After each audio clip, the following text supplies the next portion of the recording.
अस्सलाम वालेकुम 24 न्यूज़ की खुसूसी ट्रांसमिशन में आपको खुशामदीद कहते हैं। मेरा नाम रेहान तारिक है। सुप्रीम कोर्ट ऑफ पाकिस्तान के 5 रुकनी लार्जर बेंच ने डिप्टी स्पीकर की रूलिंग पर जो आज खुद नोटिस लिया, अब उसका डिसीजन आने में चंद ही मिनट्स बाकी रह गए हैं। डिसीजन तो आना था 7:30 बजे, लेकिन कुछ ताखीर हो रही है, कुछ तातुल हो रहा है। अब से कुछ देर पहले प्रोग्राम दस्तक के अंदर हमने आपको बताया कि ताखीर हो कहाँ रही है, और इलेक्शन कमीशन ऑफ पाकिस्तान के हुक्काम को चीफ जस्टिस ऑफ पाकिस्तान की जानिब से बुलाया गया और लाइकली उनसे पूछा जाएगा कि क्या वो इलेक्शन करा सकते हैं विद इन गिवन टाइमलाइन जो 90 डेज की है, ये नहीं करा सकते। और ऑब्वियसली उसके अंदर कुछ ना कुछ प्रॉब्लम्स तो हैं, जो इलेक्शन कमीशन ने सदर ममलिकत के खत के जवाब के अंदर भी बता दिए हैं कि कुछ प्रॉब्लम्स हैं, डिलिमिटेशंस हमने करनी है, सेंसस अनाउंस नहीं है, नोटिफाइड है कोई नहीं, तो हम कैसे कर सकते हैं। अक्टूबर से पहले आप इलेक्शन को प्रैक्टिकली इम्पॉसिबल ही समझे।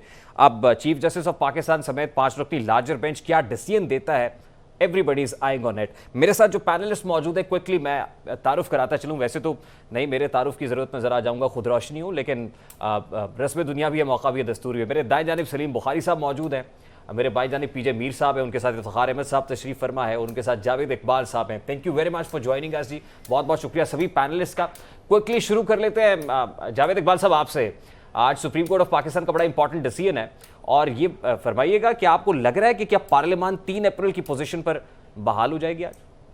देखिए, ये तो अब सुप्रीम कोर्ट ही फैसला करेगी कि वो क्या चाहती है। एक तरफ उनके नज़दीक कौमी मफाद है, दूसरी तरफ आइनी जो आइन के मुताबिक उन्होंने फैसला करना है, और तीसरी जो सबसे बड़ी डिमांड और जो बातचीत चल रही है, वो बातचीत चल रही है क्या सुप्रीम कोर्ट नजरिया ज़रूरत के मुताबिक फैसला करेगी। ये नजरिया जरूरत क्या होता है सर? अब नजरिया जरूरत होता वही है जो माजी में जब भी डिक्टोरियलशिप रही है, तो नजरिया जरूरत आइन और कानून को उस वक्त हालात के तनाजुर में अपने मुताबिक ढालने को नजरिया जरूरत कहा आज गया। चीफ जस्टिस ऑफ पाकिस्तान ने बताया है कि कौमी मफाद में फैसला करना चाहते हैं, जो नेशनल इंटरेस्ट को सेव कर सके, नेशनल इंटरेस्ट को डिफाइन करने के लिए जो सबसे बड़ी इंपॉर्टेंट चीज सामने आएगी कि पाकिस्तान की हिस्ट्री में सबसे पहले सबसे इंपॉर्टेंट चीज इस वक्त एक सिविलियन दौर में नजरिया जरूरत की इजाद का नाम लिया जा सकता है। इस दफा यह सबसे इंपॉर्टेंट पॉइंट होगा, और आने वाले वक्त में अगर सुप्रीम कोर्ट ने कानून और आइन को साइड पे रख के नजरिया जरूरत के मुताबिक कोई भी फैसला किया, तो वो फिर एक ऐसा फैसला होगा जिस पर बहुत डिस्कशन होगी। क्यों? इसलिए कि पार्लियामेंट एक ऐसा इदारा है जो एडमिनिस्ट्रेटिवली कानून बनाने के लिए, इंप्लीमेंट करवाने के लिए, इलेक्शन से लेके इलेक्शन करवाने के लिए, हर चीज के लिए एडमिनिस्ट्रेटिव पावर्स के तहत पार्लियामेंट का वो अख्तियार है। और सुप्रीम कोर्ट के पास सिर्फ 2 ही चीजें हैं कि आइन और कानून के मुताबिक चीजों को वजाहत करना, और उसको इंप्लीमेंट किसने करवाना, वो अगली बॉडी ने। अगर इससे हट के आप कोई नई चीज बैलेंस करने के लिए कोई चीज करते हैं और नजरिया जरूरत का उसको नाम देंगे, तो उसका बहुत बड़ा, क्योंकि आपको पता होगा एक चीज, मौलाना फजलुर रहमान ने भी इस पे बात की है, और तमाम अपोजिशन लीडर इस बात पे फोकस किए हुए हैं कि नजरिया जरूरत के तहत किसी किस्म के हम फैसले को कबूल नहीं करेंगे। ऑपोजिशन तो करेगी ना। अगर देखिए मौलाना फजलुर रहमान साहब ये कह रहे हैं कि 3 अप्रैल पे की पोजीशन पर पार्लियामान बहाल नहीं होती, तो ये तो this is quite clear. Obviously उसमें उनका इंटरेस्ट प्रोटेक्ट नहीं हो रहा, तो नजरिया जरूरत उनके यहाँ क्या है ये भी देखना पड़ेगा। इफ्तिखार है सब क्विकली आप फरमाइएगा कि क्या 3 अप्रैल की पोजीशन पर पार्लियामान का बहाल होना ही नेशनल इंटरेस्ट को सर्व कर सकता है बेहतर, या आपको लगता है कि फौरी तौर पर इलेक्शंस की तरफ जाना ही इस वक्त सबके मफाद में? पाकिस्तान के मफाद में ये है, जहाँ पे हम 3 अप्रैल को खड़े थे वापस जाएं, उस अमल को पूरा करें जो आइनी है। जब तक हम उस अमल को पूरा नहीं करते, हम बिला वजह एक ऐसी खेल का आगाज़ करेंगे जिसमें हमें नुकसान होगा। अच्छा, आपको लगता है कि 3 अप्रैल की जगह पर अगर पार्लियामान बहाल हो जाती है, इसका मतलब यह है कि वोट ऑफ नो कॉन्फिडेंस वहीं पर आती है, काउंट होता है, अब शहबाज शरीफ साहब वजीर आजम बन जाते हैं, कोई भी बने, अगर 139 कोई भी बने, एनीबॉडी, तो कोई भी आ जाए कायदे, एनीबॉडी, उसके बाद 139 140 लोगों की रेजिग्नेशंस आ जाते हैं, तो आपको नहीं लगता क्राइसिस की तरफ बढ़ जाएंगे और that crisis will deepen? What is the crisis? 140 resignation आएंगे, इलेक्शंस हो जाएंगे, खत्म। अभी इलेक्शन कमीशन ऑफ पाकिस्तान ये कह रहा है कि इलेक्शन कराने के लिए वो तैयार नहीं है। 140 पर इलेक्शन कराना आसान होगा? आप 2-3 बातें बकवास मत करें। आपने कहा कि रेजिग्नेशन आ जाएंगे, मेरा जवाब है क्या हो जाएगा? इलेक्शन हो जाएगा। नहीं, लेकिन मेरा उस पर काउंटर आर्गुमेंट ये, इलेक्शन कराना इतना आसान होगा? भाई इतने क्या, इसे मुश्किल क्या है? 140 हल्के होंगे, कागजात नामजदगी दाखिल किए जाएंगे, अनाउंस किया जाएगा, इलेक्शन हो जाएगा। देखिए सर, लेकिन डॉलर इस उसमें वक्त अगर एक मिनट KP जावेद की इकबाल साहब, assembly भी एक चली मिनट जाती है फिर- जावेद इकबाल साहब, इस वक्त डॉलर स्काई रॉकेटिंग है, रुपया आपका अंडर प्रेशर है, फॉरेन एक्सचेंज रिजर्व जो है वो आपके कम होते चले जा रहे हैं, और ये इस इकोनॉमिक तो वो क्या अनसर्टेनिटी की ये सारी कंडीशन के जिक्र चीजें, हुआ है आज ये अदालत के सारी अंदर। चीजें क्या कहती हैं कि आप अपने मुल्क में जमहूरी अमल को सस्पेंड कर दें, आप अपने मुल्क के अंदर जो जमहूरी प्रोसेस है इसको बंद कर दें। और ये कौन लेके आया डॉलर को इस रेट पे? नहीं, लेकिन अर्ली इलेक्शंस कराना भी तो जमहूरी प्रोसेस है। अर्ली इलेक्शन का कॉन्सेप्ट जो है वो आप लोगों को, दोस्तों को दिया गया। अर्ली इलेक्शन कोई चीज नहीं है। मैं जाती तौर पे अपने प्रोग्राम में बैठ के कहता रहा हूं कि मैं 5 साल का हामी था, मैं आज भी 5 साल का हामी हूं। इस 5 साल में वोट ऑफ नो कॉन्फिडेंस आ सकता है और इस टेन्योर को 5 साल के अंदर शामिल किया जा सकता है। यही एक कॉन्स्टिट्यूशनल पोजीशन है। अब जब रास्ता निकालना चाहते हैं उनकी मर्जी है। मुझसे अगर पूछा जाए तो मैं इमरान खान के भी 5 साल की हिमायत करता था, तो उसको टेन्योर पूरा करने दिया जाए, और अगर उसके खिलाफ वोट ऑफ नो कॉन्फिडेंस आता है, कामयाब हो जाता है, तब भी इस असेंबली को वक्त पूरा करने दिया जाए। ठीक है, एक अनसर्टन सिचुएशन तो इस वक्त है, क्योंकि इस वक्त सुप्रीम कोर्ट के बाहर भी सिक्योरिटी की भारी नफरी बना ली गई है। जो कारकुनान वहां पर मौजूद है उनको हटा दिया गया है, और इससे पहले भी हमने देखा है कि वो पंजाब के अंदर तहरीक अदम एतमाद का मामला हो या वोट ऑफ कॉन्फिडेंस का मामला हो, परवेज इलाही साहब और हमजा शहबाज साहब का, तो वहां कहां से किन किन डिस्ट्रिक्ट से लोग आ जाते हैं, होटल्स के बाहर कैसे एहतजाज हो रहे हैं। कहां से आए हैं? किन किन डिस्ट्रिक्ट से लोग आए हैं? मेरे इल्म में तो नहीं। गुजरात से भी कहते हैं कुछ लोग आए हैं। देखें ना, ऐसे ना हम करें, देखिए हम बात कर रहे हैं पूरे मुल्क के अंदर एक पूरे निजाम के हवाले मामला है कि गुजरात रिपोर्टेड है गुजरात से। तो बड़ा छोटा सा मामला है। कुछ लोग अगर कहीं से आ जाते हैं तो हम उसको नेशनल टेलीविजन के ऊपर बैठ के डिस्कस करते हैं। लेकिन इफ्तिखार साहब, आपने देखा कि सिंध असेंबली को फांसी घाट बनाया गया। सिंध असेंबली को जिन सड़कों लोगों ने के ऊपर पुतले नजर आतिश किए मेरी गए। बात, जिन लोगों ने 3 लोगों के फांसी दी है, आज की जजमेंट में यही तो मैं देखना चाहता हूं कि जिस आर्टिकल 5 का इस्तेमाल करते हुए लोगों को इस काबिल समझा गया, मेरा मुतालबा होगा कि ये जो जजमेंट थी, जिस आदमी ने भी दी है, उसने जो आइन की वायलेशन की है, उसके बारे में हमें क्या करना होगा। कल गुलबर्ग मेन बुलेवार्ड 3 घंटे बंद रही है, रश की वजह से बहुत ज्यादा उधर लोग इकट्ठे हुए थे, ट्रैफिक ब्लॉक थी, 3 घंटे बंद रही है। अच्छा पीजे मीर साहब, ये जो भी फैसला आता है वो अपोजिशन के हक में हो या हुकूमत के हक में हो, ये जिस क्राइसिस सिचुएशन की अभी हम बात कर रहे हैं, लोगों का इकट्ठा होना, नारेबाजी करना, गद्दारी के सर्टिफिकेट्स तकसीम करना, बगावत के फतवे देना, ये मामला थमेगा या आपको लगता है मजीद बढ़ेगा, इंटेंसिफाई हो जाएगा? देखें, जो इफ्तिखार साहब ने अभी बात की है, आई फुली एंडोर्स हिम, जो इन्होंने शुरू में बात की थी, उसके साथ I will put in a supplementary answer कि हमने जो आप क्वेश्चन कर रहे हैं कि हम जाएं कहाँ। अगर तो ये जो जजेस कह रहे हैं, देखो ना, या तो मुझे आप एक क्लियर स्टेटमेंट दें, सीमिंगली, और फिर एक वर्ड है एरोनियस, कि जो डिप्टी स्पीकर ने कहा, अभी that is debatable in a court of law. हमने जाना कहाँ है, जो आप पूछ रहे हैं, जाना हमने वहाँ है। एक आपके पास एक नज़रिया आ सकता है कि डिप्टी स्पीकर अपनी रूलिंग वापस ले ले, कोर्ट्स उनको कहें वापस ले। जो अपोजिशन है, आप ये जो कॉन्फिडेंस का है मूवमेंट, इसको आप वापस लें।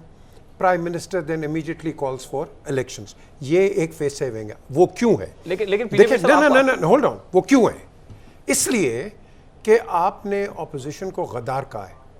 ऑपोजिशन ने जाना है अवाम के पास, वो अवाम के पास एज अ गद्दार जाके अपना इलेक्शन नहीं लड़ सकते, क्योंकि इस वक्त जो गवर्नमेंट होगी या जो अपोजिशन पार्टी होगी उनकी विच विल बी पीटीआई, वो उनको कहेंगे हर उसके प्लेटफॉर्म के ऊपर गद्दार। So I think we need to take that thing out, let it be, because at the end of the day जो आप सवाल कर रहे हैं, इट इज़ एन इम्पास। ये एक कोल्ड डिटॉन्ट, और इसके अंदर हम एक क्राइसिस पे जा रहे हैं। आज बड़ा अच्छा कहा चीफ जस्टिस ने, ये कॉन्स्टिट्यूशनल क्राइसिस नहीं है, ये क्राइसिस आपकी पॉलिटिकल क्राइसिस है। और पॉलिटिकल क्राइसिस क्यों है कि आपका जो भी मसला होता है करते, आप कोर्ट्स में चले जाते हैं। This is a standard procedure. क्योंकि मुझे ब्रेक का कहा जा रहा है, 2 मिनट में मुझे ब्रेक लेनी। बुखारी साहब, ये जो पॉलिटिकल क्राइसिस है अगर, तो ऑब्वियसली पॉलिटिकल क्राइसिस को सेटल करने की best and appropriate place is parliament. तो फिर तो पार्लियामेंट में होना चाहिए, ये झगड़ा ही खत्म हो जाना चाहिए। सर 1-2 बातें क्विकली अगर आप मुझे इजाजत देंगे। एक तो ये कि मिड टर्म इलेक्शन जो है ये एक जमहूरी इस्तिलाह है, जमहूरी ऑप्शन है, और हमने देखा माजी में बेपनाह दफ़ा हो चुका है, किसी हुकूमत ने अपनी टर्म पूरी नहीं की, तो इसलिए एक तो ये जमहूरी ऑप्शन है, हो सकते हैं इलेक्शन एनीवे। दूसरी बात यह है कि जब फैसला ये आएगा कि 3 अप्रैल की डिप्टी स्पीकर की रूलिंग इलीगल थी, गैर आइनी थी, the situation automatically goes back to that day. एक और उसके ऊपर प्रोवाइजोज लगाना जो है ना, मुझे समझ में नहीं आ रही। The challenge is, the suo motto is that the ruling is legal और इलीगल, कॉन्स्टिट्यूशनल और अनकॉन्स्टिट्यूशनल। उसके बाद इलेक्शन इतनी देर में करा दें, ये करा दें, ये करा दें, ये सारा कुछ तो हुकूमत का काम है। ये सब कुछ तो जो है खुद जजेस कहते रहे हैं कि हमारा काम नहीं है running of the state. Running of the state should be left to those people जो इस जजमेंट के बाद आएंगे। Obviously Imran Khan has to be voted out which he wants to escape. वो चाहते हैं कि उनकी डिस्ग्रेस ये ना हो, ये होनी है और वो करेंगे और करनी चाहिए। उसके बाद इंटरिम गवर्नमेंट बनेगी, उसके ऊपर छोड़ दीजिए सवाबदीद के वो इलेक्शन कब कराना चाहती हैं। इलेक्शन कमीशन उन्हें बताएगा कि कितनी देर में मैं इलेक्शन करा सकता हूं। तो ये जो निटी ग्रिटीज है और इफ्स एंड बट्स जो है जजमेंट के साथ, अगर इफ्स एंड बट्स लगेगा तो फिर इसको नजरिया जरूर से समझेगा। लेकिन बुखारी साहब एक और चीज इसमें आती है बड़ी अच्छा बीजेपी साहब, अभी क्योंकि जजेस जो हैं वो अपने चैम्बर में पहुंच चुके हैं और इंतजार की घड़ी अब खत्म होने को है, everybody is eyeing on supreme Pakistan के वहां से क्या डिसीजन आता है, what is news out from the centre, तो उसके लिए हमें थोड़ा सा इंतजार करना पड़ेगा। Let's take a very quick short break. Break के बाद वापस आते हैं जी।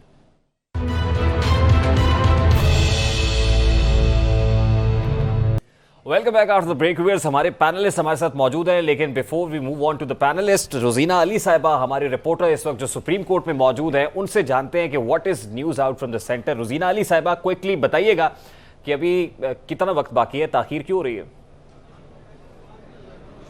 जी बिल्कुल, देखिए ताख़ीर इस वक्त इसलिए हो रही है क्योंकि चीफ जस्टिस के साथ जो है जजेस की मुशावरत जारी है। इस वक्त जो जजेस हैं चीफ जस्टिस के साथ ही उनके कमरे में मौजूद हैं और वहीं पर ही मुख्तसर फ़ैसला चूँकि सुनाया जाना है तो इस हवाले से मुशावरत जारी है।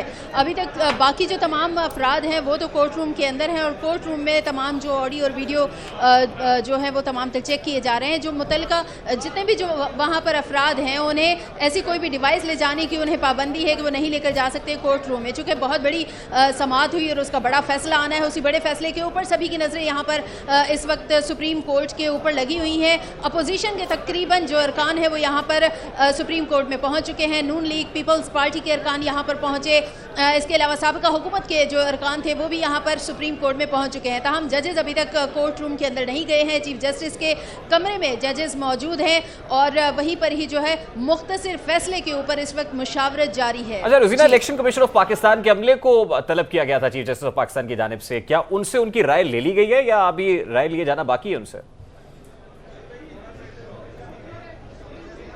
जी देखिए, ज़राए के मुताबिक तो यही आ रहा है कि जो इलेक्शन कमीशन की जानिब से जो टीम आई थी उनके साथ भी बातचीत हुई है और इस हवाले से चूँकि इलेक्शन कमीशन का जो मौक़िफ़ है वो भी जानना इस वक्त जो है तमाम ज़रूरी है और यकीनन उनके साथ भी मुशावरत की गई है और मज़ीद हो सकता है कि दोबारा से एक बार फिर कानूनी टीम को बिठाकर और उनसे एक बार फिर मुशावरत की जाए। ताहम अभी फ़िलवक्त तो जजेस और चीफ जस्टिस के माबैन जो है वो मुशावरत जारी है कि अहम फैसला चूँकि जाना है, अवाम के सामने जाना है, अपोजिशन के सामने जाना है और साबिका हुकूमत जो इस वक्त सब इस बड़े फैसले के इंतज़ार में है, तो इस वक्त जो है मुशावरत जारी है और इलेक्शन कमीशन की जो टीम है यकीनन उनसे एक बार फिर कानूनी। अच्छा मुझे रोजीना क्विकली ये बताएगा कि हाता अदालत में कोर्ट रूम के बाहर का मंजर इस वक्त क्या है? क्या कारकुनान भी पहुंचे हुए हैं? सिक्योरिटी कैसी है इस वक्त? देखिए सिक्योरिटी तो इस वक्त सुप्रीम कोर्ट में इंतहाई जो है सख्त कर दी गई है। यहाँ पर जो कोर्ट का जो अहाता है यहाँ पर भारी नफरी तैनात की गई है, जबकि कोर्ट रूम के बाहर सिक्योरिटी बहुत ज़्यादा सख्त की गई है और कोर्ट रूम के बाहर किसी भी गैर मुतल्लिका फ़र्द का खड़े होना भी मना किया गया है। किसी को खड़े होने की इजाज़त नहीं दी जा रही है और इसके अलावा जिनके पास मोबाइल फ़ोन्स भी हैं उनका भी वहाँ पर खड़े होना मना किया गया है। कोर्ट रूम का जो अहाता है वहाँ पर सिक्योरिटी सख्त है। तो हम सुप्रीम कोर्ट के अतराफ़ की बात करें तो यहाँ पर भी भारी नफरी मौजूद है। इस्लामाबाद पुलिस की, FC एहलकारों की यहाँ पर भारी नफरी मौजूद है और जो गेट है मेन सुप्रीम कोर्ट का, वहाँ से अब किसी भी गैर मुतल्लिका फर्द का अंदर दाखिल होना जो है वो मना किया गया है। ऑलराइट रोजीना, आपसे गाहे अपडेट्स लेते रहेंगे, आपकी तरफ फिर आएंगे। मैं जरा पैनलिस्ट की तरफ बढ़ूंगा और इफ्तिखार अहमद साहब क्विकली आप बताइएगा कि इस वक्त जजेस जो है अपने चैम्बर में मौजूद हैं, चीफ जस्टिस के चैम्बर में बाकी जजेस भी हैं, कंसल्टेशन जारी है, क्या कोई गैर मामूली नौयत की मुशावरत है? देखो दोस्त, मैं पहले कह चुका हूँ कि सुओ मोटो उन्होंने लिया इतवार को और उन्होंने बहुत अच्छा किया कि सारे फ्रीकैन को सुना। अब सारे फ्रीकैन को सुनने के बाद तुमको पूरी की पूरी पल्स पता लग गई है कि अपोजिशन क्या सोच रही है और जो रूलिंग पार्टी थी वो क्या सोच रही है। उसके दरमियान जो रास्ता है वो सिर्फ कॉन्स्टिट्यूशन का रास्ता है। उन्होंने फ़ैसला ये करना है कि जो स्पीकर का डिसीजन है, डिप्टी स्पीकर का, जो उसने आर्टिकल 5 किया और 199 लोगों को कहा कि इन लोगों की जो मोहब्बत है मुल्क से, वो वफादारी जो है वो डाउटफुल है। उनको एक्सपोज कर दिया लोगों के सामने, उनके घरों को, उनकी फैमिलीज़ को, उनकी प्रॉपर्टीज़ को, उनके वर्कर्स को। तो इससे संगीन मामला था ये, क्योंकि बग़ैर कोई सबूत दिए, बग़ैर किसी चीज़ को ज़ेर बहस लाए, बग़ैर उनको सफाई का मौका दिए, एक तहरीर शुदा कागज़ पड़ा और वो चले गए। ये है बुनियादी मसला मेरे नज़दीक, जिसको इन्होंने रिजॉल्व करना है। फिर जैसे इसको रिजॉल्व करेंगे, देन जैसा आपका पहला सवाल था, then we will go back to the position of the 3rd April, we will go back. अच्छा इफ्तिखार साहब, नेशनल इंटरेस्ट की तो बात हो रही है, मैं जावेद कौन इकबाल सा साहब आपकी national तरफ interest? आपकी तरफ पहले भी आता बताएं हूं, national लेकिन interest क्या मेरा होता है? सवाल ले लें, मैं आपकी तरफ आता हूं जावेद इकबाल साहब। लेकिन जब हम ये कौमी मफाद की बात कर रहे हैं, तो आपको लगता है कि ये कंसेंसस डिसीजन होगा, ये कोई स्प्लिट डिसीजन नहीं होगा जैसे वुमेन डिसीजंस के अंदर हमें स्प्लिट लगता भी हो है? सकता है। एक पॉइंट पे मुझे नजर आता है कि 5 जजेस का इकट्ठा होगा, और कुछ चीज़ों पे 3-2 का भी हो सकता है। इसमें क्या मुझे बुरी बात है? जी, जावेद इकबाल साहब। मेरे नज़दीक कौमी मफाद वही है जिसमें अवाम का मफाद हो। बाकी सब मफाद मेरे नज़दीक कोई मफाद नहीं रखते, इन सब के अपने अपने मफादात हैं। अगर मैं सिर्फ 1 महीने की पाकिस्तान की पॉलिटिक्स को देखूं, तो इस 1 महीने की सियासत ने इस मुल्क का बेड़ा गर्क करके रख दिया है। कोई इक्तदार से चिमटे रहने की सियासत कर रहा है, अपनी मन मर्जी से आइन और कानून को इस्तेमाल कर रहा है। अच्छा, दूसरा जावेद इकबाल साहब, वैसे मुझे बात करने आपकी दें। तकरीर तो मुझे किसी सियासी लीडर की नहीं, तकरीर लगी नो है at this सियासी point में। लीडर। देखिए, आज जो सभी आवाम के मफाद की बात करते हैं, लेकिन इस वक्त जो हमारी इकोनॉमिक सिचुएशन है, इस जी। वक्त इन्फ्लेशनरी प्रेशर जितना है कॉमनर के ऊपर, वो क्या हो सकता है? अब आप देखो ना, जिस अवाम की मैं बात करना चाह रहा था, आज सुप्रीम कोर्ट में भी वही डिस्कशन में आया। आज आपका काइबर 2.5% बढ़ के 12.25 पे काइबर चला गया। अगर मार्केट में रेट मिलेगा तो 15% पे मिलेगा। जब 15% पे जाएगा तो सोचें महंगाई किस लेवल पे चली जाएगी। डॉलर आपका 190 रुपए पे चला गया। जो एक आम आदमी जिसकी 25-30 हजार सैलरी है, उस बेचारे का तो बेड़ा गर्क हो गया। इसकी आपको लग रहा है इसी नौयत की गुफ्तगू हो रही होगी इस वक्त जजेस के मामले में? होनी चाहिए। जजेस को अवाम के बारे में सोचना चाहिए। जो इफ्तिखार साहब बात कर रहे थे कि वो पॉलिटिशियन जो इख्तिदार वाले तो अपना इससे सोच रहे पहले हैं, जो भी आप opposition बात कर रहे थे कि आईनी मामलात से नहीं हटना चाहिए, ये डोमेन से बाहर आईनी हो जाता है, मामलात के साथ रहकर अवामुन्नास का भी सोचना पड़ेगा इस मुल्क में। फिर तो बात तय हो अगर गई। आपने अवामुन्नास का ना सोचा तो यकीन करें जो महंगाई के हालात हैं, यही अवाम इन्हीं सियासतदानों के गिरबानों तक पहुंचेंगे। अच्छा, पार्लिमानी कमेटी बराए इंतखाबी रिफॉर्म्स की रिपोर्ट भी अदालत में पेश की गई और चीफ इलेक्शन कमिश्नर इस वक्त रोस्टम पर बुलाए गए और कोर्ट रूम में जजेस पहुंच गए हैं। जजेस कोर्ट रूम में पहुंच गए, जब से कुछ देर पहले चैम्बर में थे। चैम्बर में कंसल्टेशन मुकम्मल करने के बाद कोर्ट रूम में पहुंच गए और वहां पर चीफ इलेक्शन कमिश्नर को रोस्टम पर बुलाया गया है। और यकीनन जब चीफ इलेक्शन कमिश्नर रोस्टम पर आएंगे तो उनसे कुछ सवालात किए जाएंगे जिनके वो जवाब देंगे। मुमकिन तौर पर यही सवालात हो सकते हैं कि भाई आप 90 रोज के अंदर इंतखाबात कराने की पोजीशन में है या नहीं। नहीं, इसमें एक चीज़ और भी आ रही है, अगर आप गौर करें, इसमें लफ्ज़ इंतखाबी रिफॉर्म्स की बात भी आ रही है। 90 दिन वाली बात अलग है, वो इंतखाबात कब तक हो सकते हैं, चीफ जस्टिस का ये सवाल भी है। लेकिन इसमें इससे पर एक टिकट जो चला है वो ये है कि जो रिफॉर्म्स हैं, क्योंकि रिफॉर्म्स का भी तो डिबेट चली है ना कि इलेक्शन में जाने से पहले इलेक्शन, ये पार्लियामानी कमेटी बड़ा इंतखाबी रिफॉर्म्स की रिपोर्ट जो है वो पेश करें, उसमें क्या तय हुआ था। जी बिल्कुल, यानी क्योंकि अपोजिशन की जो सबसे बड़ी डिमांड तो यही थी ना कि हम इलेक्शन में जाने से पहले इलेक्शन में। अच्छा, इस वक्त जो चीफ इलेक्शन कमिश्नर का मौक़िफ़ है वो कह रहे हैं हर वक्त इलेक्शन के लिए तैयार है। वो चीफ जस्टिस ऑफ पाकिस्तान को बता रहे हैं और वो कह रहे हैं कि हल्का बंदियां इलेक्शन से पहले जरूरी है। डीलिमिटेशंस का जो पॉइंट जो सदर मुमलिकत के जवाबी खत में उन्होंने लिखा, और हल्का बंदियों के बगैर इंतखाबात कराना मुश्किल है। ये वाज़े मौक़िफ़ है चीफ इलेक्शन कमिश्नर का कमरा अदालत के अंदर। यानी इस वक्त हमने हल्का बंदियों से मुताल्लिक कई खतूत लिखे हैं, ये चीफ इलेक्शन कमिश्नर कह रहे हैं। और मैं सिर्फ ऑन रिकॉर्ड बताता चलूं, सही कह रहे हैं ना यार। देखो, जब तक आप डीलिमिटेशन नहीं करोगे तो कैसे इलेक्शन? बिल्कुल दुरुस्त बात है। और सर 15 खतूत लिखे गए इलेक्शन कमिश्नर ऑफ पाकिस्तान की जानिब से हुकूमत को। उन हुक्मरानों को लिखे थे ना जो इक्तिदार में थे, उनको चाहिए था ना कोई फैसला कर लेते। यही तो बहस है कि जो लोग इक्तिदार में थे उन्होंने इस मामले में संजीदगी का जो रवैया वो अख्तियार नहीं किया। वरना ये आज क्यों वो शिकायत करे खड़ा होकर सुप्रीम कोर्ट में कि जी मैंने तो 15 खत लिखे थे उनको। देखिए, दिस इज वेरी अनफॉर्चुनेट कि 2017 का सेंसस और उसका नोटिफिकेशन ही नहीं हुआ। और अगर नोटिफिकेशन नहीं होगा तो डीलिमिटेशंस कैसी होंगी, हल्का बंदियां होंगी। हल्का बंदियों के बाद ऑब्वियसली फिर आपको देखना पड़ेगा कि नेशनल असेंबली के अंदर सीट्स की प्रोपोर्शन क्या होती है और फिर इंतखाबात हो सकेंगे। तो ये तो सबका एजेंडा रहा है। मेरा सब्जेक्ट है ये, सीट की प्रोपोर्शन के अलावा मसला ये बेटे पूरा का पूरा हल्का बदल जाता है जी। उसका पूरा का पूरा कॉन्सेप्ट पॉलिटिक्स का वहाँ बदल जाता है। मैं थोड़ी सी बैकग्राउंड जी बुखारी साहब, इसका ये सेंसस जो हुआ था इसको एक्सेप्ट नहीं किया था ना एमक्यूएम ने ना पाकिस्तान पीपल्स पार्टी ने। उनकी बड़ी स्ट्रॉन्ग रिजर्वेशंस थी, जिसकी वजह से इसका नोटिफिकेशन रुका हुआ है। अभी तक ये नोटिफाई ही नहीं हुआ कि वो रिजल्ट जो है फाइनल थे उसके, इसलिए ये इट इज़ अ प्रॉब्लम। और जैसा चीफ कमिश्नर इलेक्शन कमीशन का मौक़िफ़ है, बिल्कुल ठीक है, विदाउट डिलिमिटेशन कोई इलेक्शन नहीं हो सकता। ये वही होगा कि आप किसी कॉन्स्टिट्यूंसी में जाएंगे, वहाँ पता चलेगा आपका वोट ही दर्ज नहीं है। And sorry to interrupt you Bukhari sahab, वो कहते हैं हमें हल्का बंदियों के लिए 4 माह चाहिए। ये चीफ इलेक्शन कमिश्नर टाइमलाइन बता रहे हैं कि हमें 4 माह सिर्फ हल्का बंदियों के लिए, डिलिमिटेशंस के लिए चाहिए। और फिर एक बड़ा इंपॉर्टेंट इशू है कि फाटा के मर्जर के बाद जो है वो सीटें कम हो गई हैं ऑब्वियसली, और फिर पूरे मुल्क में हल्का बंदियों में तब्दीली आएगी, जिसकी बात अभी हम कर रहे हैं। ये जो सीटें कम हुई हैं ना, ये खैबर पख्तूनख्वा की सीटें कम हुई हैं, एक बात। दूसरी बात है दोस्त, ये जो हम 2017 की बात कर रहे हैं, इसमें असूली तौर पे कराची पे जहाँ पे डिबेट होती है, उसके अलावा पाकिस्तान सारी की मरदमशुमारी को जारी कर देना चाहिए था। ये अफसोस की बात है कि नहीं की गई। अब असर no it will take at least 9 or 10 months with the support of the armed forces. State कर दी ना अपनी पोजीशन के, नवंबर से पहले वो इंतखाब नहीं करा सकते। देखिए, मैं फिर अपना एक पॉइंट जो है उसको स्ट्रेस करना चाहता हूँ, वो ये कि सुप्रीम कोर्ट में कम से कम 1 दर्जन बार ये कहा गया कि we are focusing only on what happened on April 3, which is the ruling of the deputy speaker. उससे बियॉन्ड अगर जाएंगे तो ये कॉम्प्लिकेट भी होगा और फ्री कैन में से शायद इससे बढ़कर अब चीफ जस्टिस ऑफ पाकिस्तान के रिमार्क्स है, पीजे मीर साहब इस पे कमेंट कीजिएगा। चीफ जस्टिस कह रहे हैं कि इलेक्शन कमीशन ड्यूटी करने के लिए तैयार है, आपस में मशवरा किया है और मुत्तफ़िका फैसला है कि इलेक्शन कमीशन ड्यूटी के लिए तैयार है। ड्यूटी के लिए उसका काम ही यही है, उसका काम और क्या है। जब भी जरूरत हो इलेक्शन कमीशन आईनी जिम्मेदारी पूरी करे। देखे ना, अटॉर्नी जनरल ऑफ पाकिस्तान ने कहा था कि कॉन्स्टिट्यूशनली अगर आपको 3 महीने के अंदर इलेक्शंस कराने हैं तो ये आपके ऊपर बाइंडिंग है कि आपको 90 दिन के अंदर कराने हैं। ड्यूटी का मुराद ये है सर कि उन्हें 90 दिन के अंदर ही कराने पड़ेंगे, फिर ये 4 महीने वाला या 8 महीने वाला उज़र जो है खत्म हो जाएगा। मुझे ये बताइए, ये जो पूरे 2-3 साल बैठते हैं, ये तनख्वाहें किस चीज़ के लिए लेते हैं? उनका स्पेसिफिक एक काम है कि आप अपने जो इलेक्शन का मोडस ऑपरेंडी है उसको आप तकड़ा करो और उसको एवर रेडी रखो। यहाँ तो हर दिन होता है कि हुकूमत जा रही है, हुकूमत जा रही है। आपको क्या पता कि कब इलेक्शन होंगे?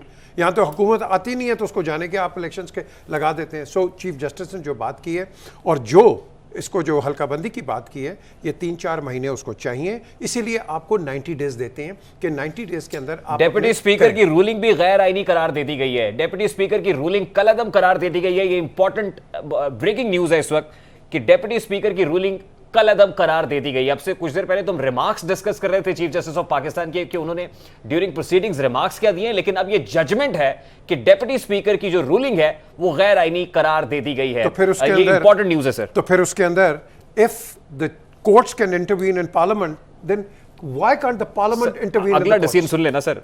तहरीके अदम एतमाद ज़ेरे इल्तवा रहेगी, तहरीके अदम एतमाद ज़ेरे इल्तवा रहेगी, इसके ऊपर भी कोई क्लैरिटी नहीं है। तहरीक अदम एतमाद ज़ेरे इल्तवा रहेगी और सुप्रीम कोर्ट ने डेप्यूटी स्पीकर की रूलिंग जो है कल अदम करार दी कि ये फिर अदालत कर क्या रही है। Thank you. फिर वही बात होगी ना, बेसिकली चीफ जस्टिस ये कहना चाहते हैं कि आगे अगर आपने मूव करना है, it is in the interest of all political parties and Pakistan के इलेक्शन करवाए जाएं। मुझे लगता है इस किस्म का फैसला आने वाला है। देखिए, तहरीक अदम एतमाद ज़ेरे इल्तवा है, वज़ीर आज़म इमरान खान का असेंबली तहलील करने का हुक्म भी गैर आईनी करार दिया गया है। जो असेंबली डिसॉल्व की गई वो भी गैर आईनी। अरे नहीं, फिर ये हो गया ना, इट मीन असेंबली जो तोड़ेगी वो गैर आईनी। इसका मतलब है कि we go back to 3rd of April। तहरीक अदम एतमाद ज़ेरे इल्तवा रहेगी। कहा वज़ीर आज़म इमरान खान का असेंबली तहलील करने का हुक्म भी गैर आईनी करार दे दिया गया है। डेप्यूटी स्पीकर की रूलिंग भी अनकॉन्स्टिट्यूशनल करार दे दी गई है और वज़ीर आज़म की एडवाइस गैर आईनी है, क्योंकि वज़ीर आज़म ने प्रेसिडेंट ऑफ पाकिस्तान को एडवाइस किया था कि आप असेंबलियां डिसॉल्व कर दें। ये एडवाइस भी गैर आईनी है। इसके बाद ये बात तय हो गई कि ना सिर्फ डेप्यूटी स्पीकर की रूलिंग गैर आईनी है, बल्कि उसके बाद प्राइम मिनिस्टर ऑफ पाकिस्तान की जानिब से कौमी नशरियाती इदारे को बुलाकर जो कौम से खिताब किया गया और बताया गया कि असेंबली डिसॉल्व करने जा रहे हैं, ये इकदाम भी गैर आईनी था। ये बड़ा इंपॉर्टेंट डिसीजन है और मेरा ख्याल है कि लैंडमार्क जजमेंट होगी, लैंडमार्क जजमेंट होगी सुप्रीम कोर्ट ऑफ पाकिस्तान के इस 5 रुकनी बेंच की जानिब से। और यही everybody was eyeing on it, और जो कॉन्स्टिट्यूशनल एक्सपर्ट्स हैं, लीगल एक्सपर्ट्स हैं, उनकी भी यही राय थी कि डेप्यूटी स्पीकर की जो रूलिंग है सुप्रीम कोर्ट ने कौमी असेंबली बहाल कर दी। सुप्रीम कोर्ट ने कौमी असेंबली बहाल कर दी। इसका मतलब है हुकूमत बहाल हो गई है। वो तमाम वज़रा जो साबिक हो गए थे, वो साबिकून भी जो है वो बहाल हो गए, इमरान खान हो गए। यस, सुप्रीम कोर्ट ने कौमी असेंबली बहाल कर दी है। इसका मतलब अब से कुछ देर पहले जो बात कर रहे थे कि 3 अप्रैल वाली जगह पर पार्लियामान बहाल हो जाएगी, तो पार्लियामान बिल्कुल बहाल हो गई है। 3 अप्रैल वाली पार्लियामान है।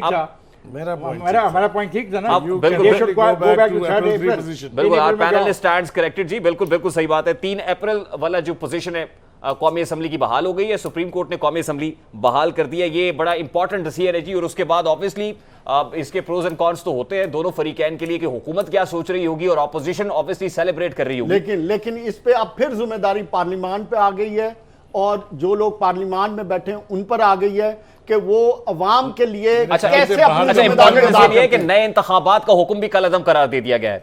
यानी ये जो प्रेसिडेंट ऑफ पाकिस्तान की जानिब से जो फुर्ती दिखाई जा रही थी और वो मुख्तलिफ नोटिफिकेशंस इशू कर रहे थे Back to interim square one. Setup के और लिए। आज भी Safely it can be आज said. भी एक वो नोटिफिकेशन जारी जी जी किया आज गया। भी एक जो कमेटी 4 कॉन्स्टिट्यूट की गई, कमेटी बनाई चार गई। लोगों पर मुश्तमिल थी कि वो निगरान वजीर आजम जो है उसकी अच्छा, नामजदगी मुझे एक करेंगे, तो फिक्र- वो भी एक ऑब्वियसली अब फिक्र नल एंड वॉइड हो गई है। इस सुप्रीम कोर्ट ने historical- कौमी असम्बली बहाल कर दी है।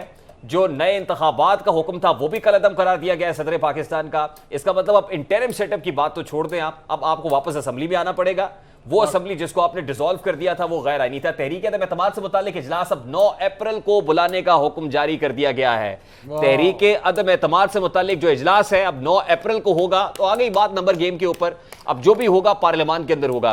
This is absolutely a landmark judgment Absolutely from the supreme historic. Court of Pakistan. So till Historical 9 landmark. April, Imran Khan is prime minister and his cabinet, they all are ministers. तो अब 9 तारीख को number games पे वही 172 वाली जो बात है उस पे आकर खेल शुरू होगा। Obviously, और उधर when it खत्म comes to होगा। number games, तो इस वक्त तो ऑपोजिशन खासी तगड़ी दिखाई दे रही है, लेकिन ऑब्वियसली कॉन्स्टिट्यूशन का बहाल होना बड़ा इंपॉर्टेंट था। वो जिसको सस्पेंड किया गया था गैर आईनी रूलिंग के मैं जरिए एक से बात डेप्यूटी इस पे स्पीकर की कहना जानिब से, दैट रूलिंग एक्चुअली स्टैंड्स मैं इस पे एक अनकॉन्स्टिट्यूशनल। बात कहना चाहूँगा।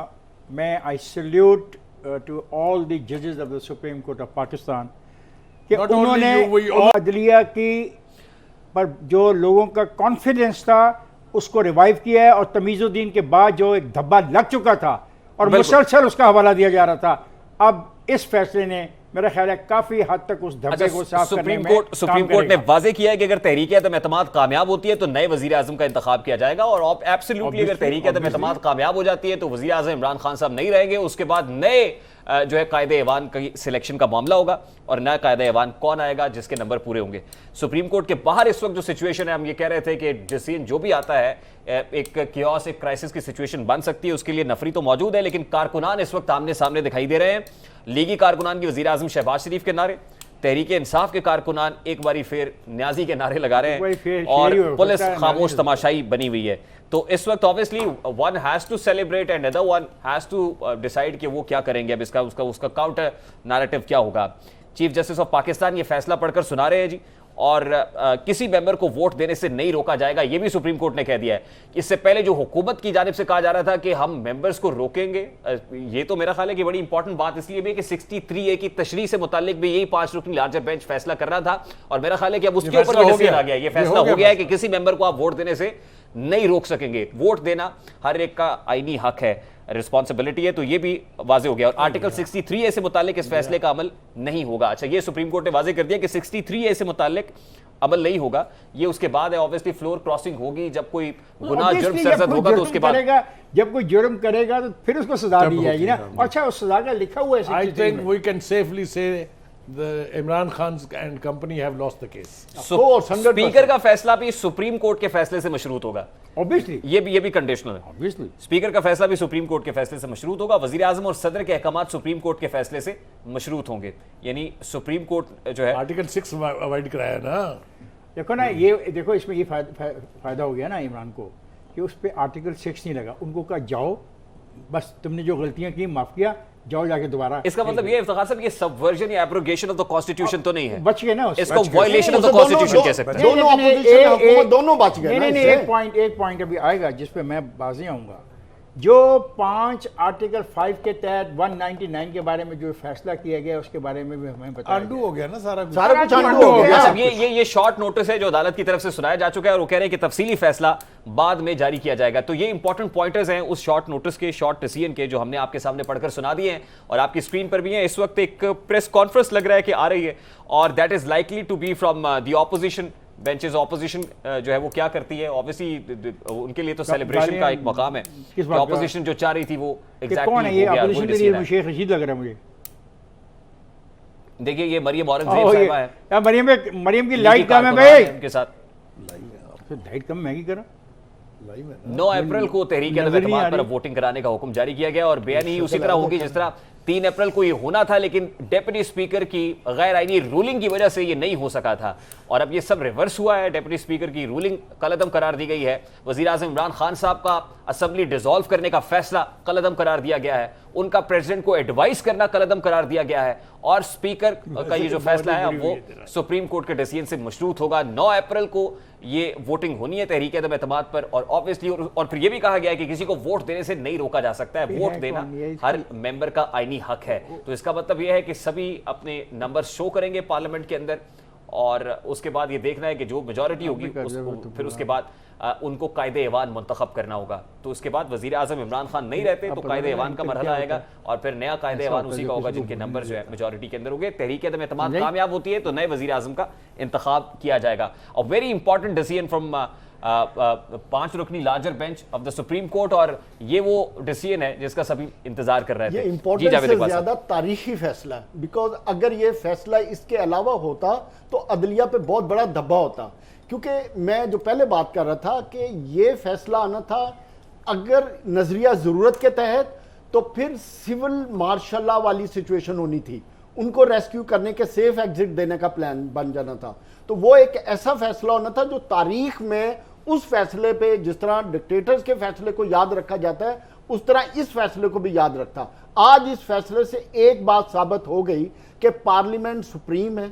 कोई भी शख्स अगर पार्लियामेंट में आइन और कानून के खिलाफ अपनी मन मर्जी और मंशा के मुताबिक अपने इख्तिदार को तूल देने के लिए कोई भी फैसला अपने पार्टी को मजबूत करने के लिए फैसला करेगा तो उसके फैसले को चैलेंज तो सुप्रीम कोर्ट की जजमेंट आ गई ना और एक प्रेसिडेंट बन गया। इस जजमेंट के बाद पंजाब का जो मामला है पंजाब के अंदर जो कुछ हो रहा है वो लाहौर हाईकोर्ट को रेफर किया गया और लाहौर हाईकोर्ट के लिए भी अब सुप्रीम कोर्ट का प्रेसिडेंट सामने है। इस फैसले के जो असरात हैं आने वाले वक्त के लिए मुस्तकबिल में ऐसे फैसलों को रोकेगा कि जो अपनी कुर्सी और 2/3 मेजॉरिटी या अपनी ताकत के जोर पे अपनी मर्जी के फैसले करके पूरे आइन और कानून को बुलडोज करते रहे हैं।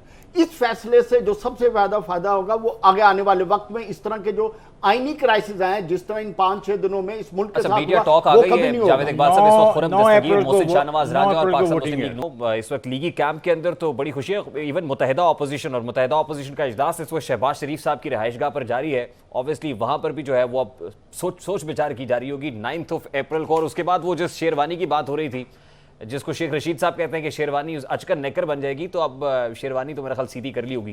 क्विकली जरा पैनलिस्ट से पूछते हैं, ये जो फजलुर रहमान साहब और फिर शहबाज शरीफ साहब ने बड़ा एक तगड़ा प्रेशर दिया था सुप्रीम कोर्ट के बाहर और फिर कुछ मशकूक कहा था कि कुछ लोगों का किरदार इस वक्त मशकूक है, न्यूट्रलिटी को भी मशकूक करार दिया था, तो अब वो दे स्टैंड न्यूट्रल नाउ, ये वाजे हो गया फिर बुखारी साहब? जी ये वाजे तो हो गया है, लेकिन ये न्यूट्रलिटी का जो इशू है वो आपको पता ही है। जैसे शुरू हुआ था किसी ने कहा ये जनरल न्यूट्रल होता है, किसी ने कुछ कहा, उन्हें तो पता नहीं शर्म आएगी या नहीं आएगी, लेकिन ये बात अपनी जगह तय है कि अदारों ने साबित किया है कि इतने बड़े क्राइसिस में भी उन्होंने अपनी न्यूट्रलिटी को मेंटेन रखा है। मैं बिल्कुल I will not mince my word to congratulate the national institution, particularly let us be very frank, the army, the Pak armed forces have really proved that they are neutral. That is why it was easier for the court to take this such अच्छा, बुखारी साहब, नसीम ज़हरा साहबा क्योंकि दिन भर supreme court में रही हैं और सारी प्रोसीडिंग्स को कवर करती रही हैं, उन्होंने हमें ज्वाइन कर लिया। अस्सलाम वालेकुम नसीम ज़हरा साहब, बहुत बहुत शुक्रिया आपके वक्त के लिए।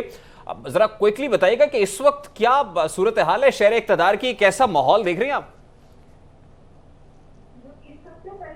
ये किसी हद तक गैर मुतवक्के थी जजमेंट, लेकिन कंसेंसस से हर चीज को स्ट्राइक डाउन किया है और ऑर्डर ये है कोर्ट का कि 10:30 बजे परसों यानी सैटरडे से पहले सेशन बुलाया जाए और जो बिजनेस थी ऑफ अप्रैल 3 यानी कि वोट ऑफ नो कॉन्फिडेंस लाया जाएगा और स्पीकर रोक नहीं कर सकेंगे सेशन जब तक वोटिंग ना मुकम्मल हो। तो ये तो जजमेंट है, विच मीन्स कैबिनेट भी रिस्टोर हो जाता है, प्राइम मिनिस्टर वगैरह। और दूसरा इस वक्त जाहिर है वो तो माहौल आपको नजर आ ही रहा होगा जो यहाँ लोग नाराबाजी कर रहे हैं सब कुछ, but the more important thing is कि अब हम देख रहे हैं कि ऑपोजिशन के लोग साथ मिल के बैठे हुए हैं और आई थिंक नेक्स्ट स्टेप की अपना डिटरमिन करेंगे। लेकिन बाय कंसेंसस ये डिसीजन आई है और यकीनी तौर पे ये एक तारीखी डिसीजन है क्योंकि जो ऑब्जर्वेशन आ रही थी पहले को वहां से बेंच से, तो बहुत से सवालात उठ रहे थे कि क्या ये कहीं डॉक्ट्रिन ऑफ नेसेसिटी वाली बात तो नहीं होगी कि ये रिस्टोर वो उसको रूल नॉक डाउन कर देंगे, सेट असाइड कर देंगे रूलिंग को। लेकिन जो इलेक्शन की बात थी, अच्छा जो अहम बात है वो ये कि election commissioner, chief election commissioner भी कोर्ट रूम में थे, उनको बुलाया गया। उन्होंने कहा कि जी कम से कम 7-8 महीने लगेंगे इलेक्शन मुनक्किद करने से पहले, यानी इतना टाइम हमें मिनिमम चाहिए। लेकिन उससे कोई ऑर्डर नहीं दिया बेंच की तरफ से, बट उन्होंने ये पता करना चाहा। और वो दिलचस्प बात ये थी कि चीफ इलेक्शन कमिश्नर ने आके ये बताया, सबमिट किया टू द बेंच के हमने हुकूमत को 2020 से लेकर 2021 तक 16 खत लिखे ये कहने के लिए कि वो हमने डीलिमिटेशन वगैरह करनी है। तो वहां भी हुकूमत की तरफ का बताया गया कि वो दिलचस्पी नहीं ले रही थी डीलिमिटेशन में, और जिस वजह से उन्होंने कहा कि 7-8 महीने से पहले इलेक्शन नहीं हो सकते। लेकिन जो सबसे अहम बात है वो ये है, और लोग यानी पीटीआई के सपोर्टर्स तो जाहिर है कुछ नहीं है, लेकिन यहाँ बड़े लोग नाराबाजी वगैरह कर रहे हैं। और मेरा ख्याल है कि वो नाराबाजी से हटके तो बहुत यकीनी तौर पे दिस इज एब्सोल्युटली हिस्ट्री में। मैं इसी पर आपसे जानना चाह रहा था कि देखिए 3 अप्रैल को जिस रोज डिप्टी स्पीकर ने ये रूलिंग दी थी, और उसके बाद इमरान खान साहब ने कौम से खिताब भी किया था और बताया था कि मैंने सदर पाकिस्तान को असम्बली भेज दी है असेंबली डिसॉल्व करने के लिए। तो उस दिन कहा यह गया कि इमरान खान साहब ने एक ट्रम्प कार्ड इस्तेमाल किया है, इमरान खान साहब ने सरप्राइज कर दिया है, और पाकिस्तान साहब बड़ा भरपूर तरीके से इसका माइलेज ले रही थी और सब। तो ये फरमाइएगा कि इस डिसीजन ने कितना डैमेज किया उस नैरेटिव को? देखिए ये जो जजमेंट है, और अच्छा, I am really sorry to interrupt you. वो कह रहे हैं कि अभी पिक्चर बाकी है मेरे दोस्त, अभी लंबी चौड़ी प्रेस कॉन्फ्रेंस तो होगी मुत्तहिदा अपोजिशन की, जिसमें बिलावल भुट्टो साहब भी होंगे, मौलाना फजल रहमान साहब भी होंगे, और फिर शहबाज साहब भी जो है उस मीडिया टॉक से मुखातिब होंगे। तो वो कहते हैं अभी कुछ इंतजार करें, लेकिन बड़े हैप्पी फेसेस हैं अपोजिशन के, और क्यों ना हो डिसीजन वही आया है जो वो चाह रहे थे, पता नहीं एक्सपेक्ट कर रहे थे या नहीं कर रहे थे, लेकिन डिसीजन जो है काफी उनकी फेवर में है। दूसरी कैंप में इस वक्त क्या है, क्योंकि नसीम ज़ाहिरा साहब से ये सवाल मैंने किया था, वो लाइन पर मौजूद नहीं है। पीजे मीर साहब, कितना डैमेजिंग है ये इमरान खान साहब और उनके हवारियों के लिए? नेचुरली डैमेज है, उनकी पार्टी के लिए डैमेज है। Frankly I wasn't expecting this decision, लेकिन this is a good decision कि, और इसलिए गुड है कि ये एक यूनानिमस है। और मैं समझता हूँ कि अब एक वक्त आ गया है कि जहाँ naturally Imran has been let down by his own party, by his own people in the party, and I think ये अब अपने आप को री-इवैल्यूएट करें, क्योंकि इलेक्शंस तो होने रिगार्डलेस ऑफ एनीथिंग। अब ये गवर्नमेंट कराएगी, इंटरिम गवर्नमेंट आगे आएगी, ये गवर्नमेंट आके ये कहते हैं नेचुरली ये चार्ज, क्योंकि obviously after no confidence they will be the people will be running the show. अब इमरान क्या करते हैं, लेकिन जो जरदारी साहब की एक स्टेटमेंट है that is quite alarming.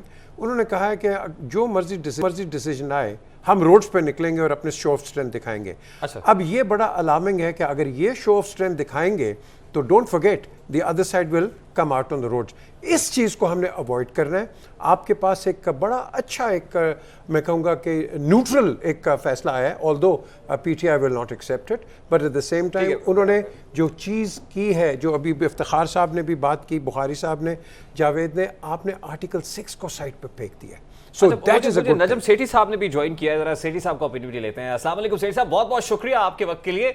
Decision तो ऑब्वियसली आपने देख लिया होगा, जो यूनानिमस डिसीजन आया 5 रुकनी लार्जर बेंच का, how do you see this? जी हाँ, बड़ा खुश आइंदा दिन है, बड़ा अच्छा फैसला है। उसकी वजह यह है कि पहली बात यह है कि कंट्रोवर्सी अब नहीं होगी, क्योंकि यकजहती दिखाई है जजेस ने, और एक ही सब ने मिलकर यूनानिमस फैसला दिया है। ये बड़ी अच्छी बात है। अगर कुछ डिवीजन हो जाती तो उससे फिर एक कंट्रोवर्सी भी उभरती। तो पहली बात तो ये कि ये अच्छी बात है। दूसरी बात ये कि कानूनी तौर पे, आईनी तौर पे तो ये पहले दिन से ये वाज़ेह था कि स्पीकर साहब ने जो कुछ किया है वो गैर आईनी है। सवाल आगे जाके खड़ा ये हो गया, जो कि जज चीफ जस्टिस साहब ने खुद सवाल के जवाब में कहा कि हमें कौमी मफाद भी देखना पड़ेगा। अब कौमी मफाद भी देखना पड़ेगा, कौमी मफाद मीनिंग नेशनल इंटरेस्ट। अब इसमें तो जितने लोग से आप पूछेंगे कौमी मफाद क्या है, तो उतने ही मुख्तलिफ आपको असेसमेंट्स मिलेंगी, एनालिसिस मिलेंगे। तो कौन फैसला करेगा कौमी मफाद क्या है और क्या नहीं है? अगर ये सामने रखा जाता और इसके मुताबिक फिर वो जो बातें चल रही थी कि जी अभी इलेक्शन अनाउंस हो गए हैं, लॉ ऑफ नेसेसिटी है, अब क्या रोकना। शहबाज शरीफ साहब भी कहते थे कि इलेक्शन होने चाहिए और अब इलेक्शन हो रहे हैं, इसको चलने दें वगैरह वगैरह, इस किस्म की बातें शुरू हो गई थी, जिससे ये तासुर मिलता था कि शायद कुछ जजेस जो है उनकी सोच इस किस्म की है। मगर कौमी मफाद, और मैंने देखा कि किसी वकील ने ये कौमी मफाद वाला जो सवाल है इसका जवाब देने की कोशिश भी नहीं की कि कौमी मफाद क्या है। सबने कानूनी मफाद या कानूनी तौर पे जो सही फैसला उसकी तरफ तवज्जो दी और वही कानूनी फैसला। तो सेठी साहब, आप समझते हैं कि ये फैसला कौमी मफाद में? जी, मेरा ये पहले दिन से ये मौक़िफ़ था कि कौमी मफाद और आइन एक ही चीज है। अगर आइन को फॉलो करेंगे तो उसी में कौमी मफाद है। अगर आइन को आप फॉलो नहीं करेंगे, कोई भी सियासी उसके अंदर इक्वेशन के अंदर कोई चीज लाएंगे तो वो तो कौमी मफाद के खिलाफ है। तारीख हमें ये बताती है कि एक आइन है, एक कंसेंसस डॉक्यूमेंट है, उसी को फॉलो करें, यही जमहूरियत का और मुल्कों का रास्ता है। और अगर जब आप कौमी मफाद को अलग अलग तरीके से डिफाइन करना शुरू कर देंगे और आइन जो है, जो एक कंसेंसस डॉक्यूमेंट है, उसकी तरफ नहीं जाएंगे या उसके अंदर डाइल्यूट कर देंगे उसको, तो फिर बहुत से मसले बनेंगे। इसलिए ये चीज जो थी कि कौमी मफाद में क्या है, ये सियासी तौर पे तो अच्छा लगता है मगर आइनी तौर पे ये इसमें कंफ्यूजन क्रिएट होती है। तो मुझे बड़ी खुशी है कि अब आइनी तौर पे भी कौमी मफाद और आइन एक ही चीज है, और यही बड़े वाज़ेह तौर पे जजेस ने जो जजमेंट दी है, बड़ी कॉम्प्रिहेंसिव और बड़ी यूनानिमस जजमेंट दी है। इससे बेहतर मेरा ख्याल है पाकिस्तान में कोई फैसला आ नहीं सकता था, ना ही कबल आया है। ये एक टर्निंग पॉइंट है पाकिस्तान की कॉन्स्टिट्यूशनल डेवलपमेंट, डेमोक्रेटिक डेवलपमेंट और कॉन्स्टिट्यूशनल हिस्ट्री में। और मैं सलूट करता हूँ इन 5 जजेस को, जिन्होंने बहुत प्रेशर होगा दोनों तरफ से, इधर से भी उधर से भी, सोशल मीडिया से भी, और उन्होंने जो सही फैसला है आइन के मुताबिक वही दिया। वेरी ट्रू सर, और खास तौर पर जिन्होंने आइन से खेलने की कोशिश की है, the message is very loud and clear for them sir. Sethi साहब, हमने हालिया चंद रोज के अंदर सरप्राइजेस की बड़ी बात सुनी है, दोनों तरफ से हुई। सरप्राइज कभी हुकूमत दे रही है और ज्यादा सरप्राइजेस तो हुकूमत की तरफ से ही आए हैं। अब ये कहिएगा कि अभी भी हुकूमत के पास इमरान खान साहब की क्योंकि आदत है सरप्राइज देने की, तो कोई ऐसा सरप्राइज का ऑप्शन बचा है अभी भी? देखिए, खान साहब ने, मेरा ख्याल है, मैं सुन रहा था कि उन्होंने फिर ये कहीं कहा है कि मैंने अभी और भी एक मेरे पास सरप्राइज है। अब देखिए, गैर आइनी सरप्राइजेस तो बहुत दे सकते हैं, उसमें तो कोई शक नहीं है। पहले भी मैंने देखा है वो जो खत उन्होंने वेव किया, वो सफेद रंग का लफा कागज था, हालांकि जो केबल्स होती हैं फॉरेन ऑफिस की या पीले रंग की होती हैं या पिंक रंग की होती हैं, जैसे एक्स एम्बेसडर बासित साहब ने हमें अभी हाल ही में एक्सप्लेन किया है। तो वो तो पहले दिन से जिस किस्म की वो हरकतें कर रहे हैं, और उससे जाहिर होता था कि वो इस वक्त हर किस्म का हरबा इस्तेमाल करने के लिए तैयार है, इंक्लूडिंग गैर आइनी। अब अगर यही सामने चीज रखी जाए तो क्या आपका ख्याल है कि अब वो रुक जाएंगे? मेरा ख्याल है रुकना तो उनको चाहिए, मगर मेरा नहीं ख्याल वो रुकेंगे। और अभी भी उनके पास गैर आइनी अगर वो कुछ करना चाहें तो बहुत कुछ कर सकते हैं, और फिर ये सारी गेम जो है ये सुप्रीम कोर्ट में आ सकती है, और कि जी अब ये गैर आइनी बात होगी, अब ये गैर आइनी बात होगी। इसलिए मैं उधर तवज्जो नहीं दिलाना चाहता ज्यादा, ताकि ये ना हो कि जी वो इसी किस्म की कुछ चीज हो जाए, मगर वार्निंग जरूर मिलनी चाहिए कि ये अब गैर आइनी काम बंद होने चाहिए। देखिए सर, एक मामला तो जो है अभी तय होना बाकी है। देखिए, वो अभी कोर्ट के अंदर डिस्कस नहीं हुआ और कोर्ट ने कहा कि हमारी जुरिस्डिक्शन, हमारा मैंडेट नहीं है, हम सिर्फ आइनी मामले को देखेंगे, हम जो अस्करी मामला है या जो दफ्तर खारजा से ताल्लुक रखने वाला जाना नहीं चाहेंगे। तो अभी वो खत का मामला तो जो है अभी तय होना बाकी है कि कौन गद्दार है और कौन ना। ये तो कौन गद्दार है या कौन नहीं है, दैट इज इररेलेवेंट नाउ। जब ये इजाजत दे दी कि असेंबली बहाल हो गई है, अगर वो कोई ऐसी कोई कंस्पिरेसी है तो उसके लिए भी आइन के अंदर गुंजाइश है कि अगर आपने conspiracy. Sir, unfortunately sir, I have to wind it up. I am really sorry to interrupt you sir, मुझे ब्रेक लेने का कहा जा रहा है। Let's take a very quick short break जी, ब्रेक के बाद वापस आता है।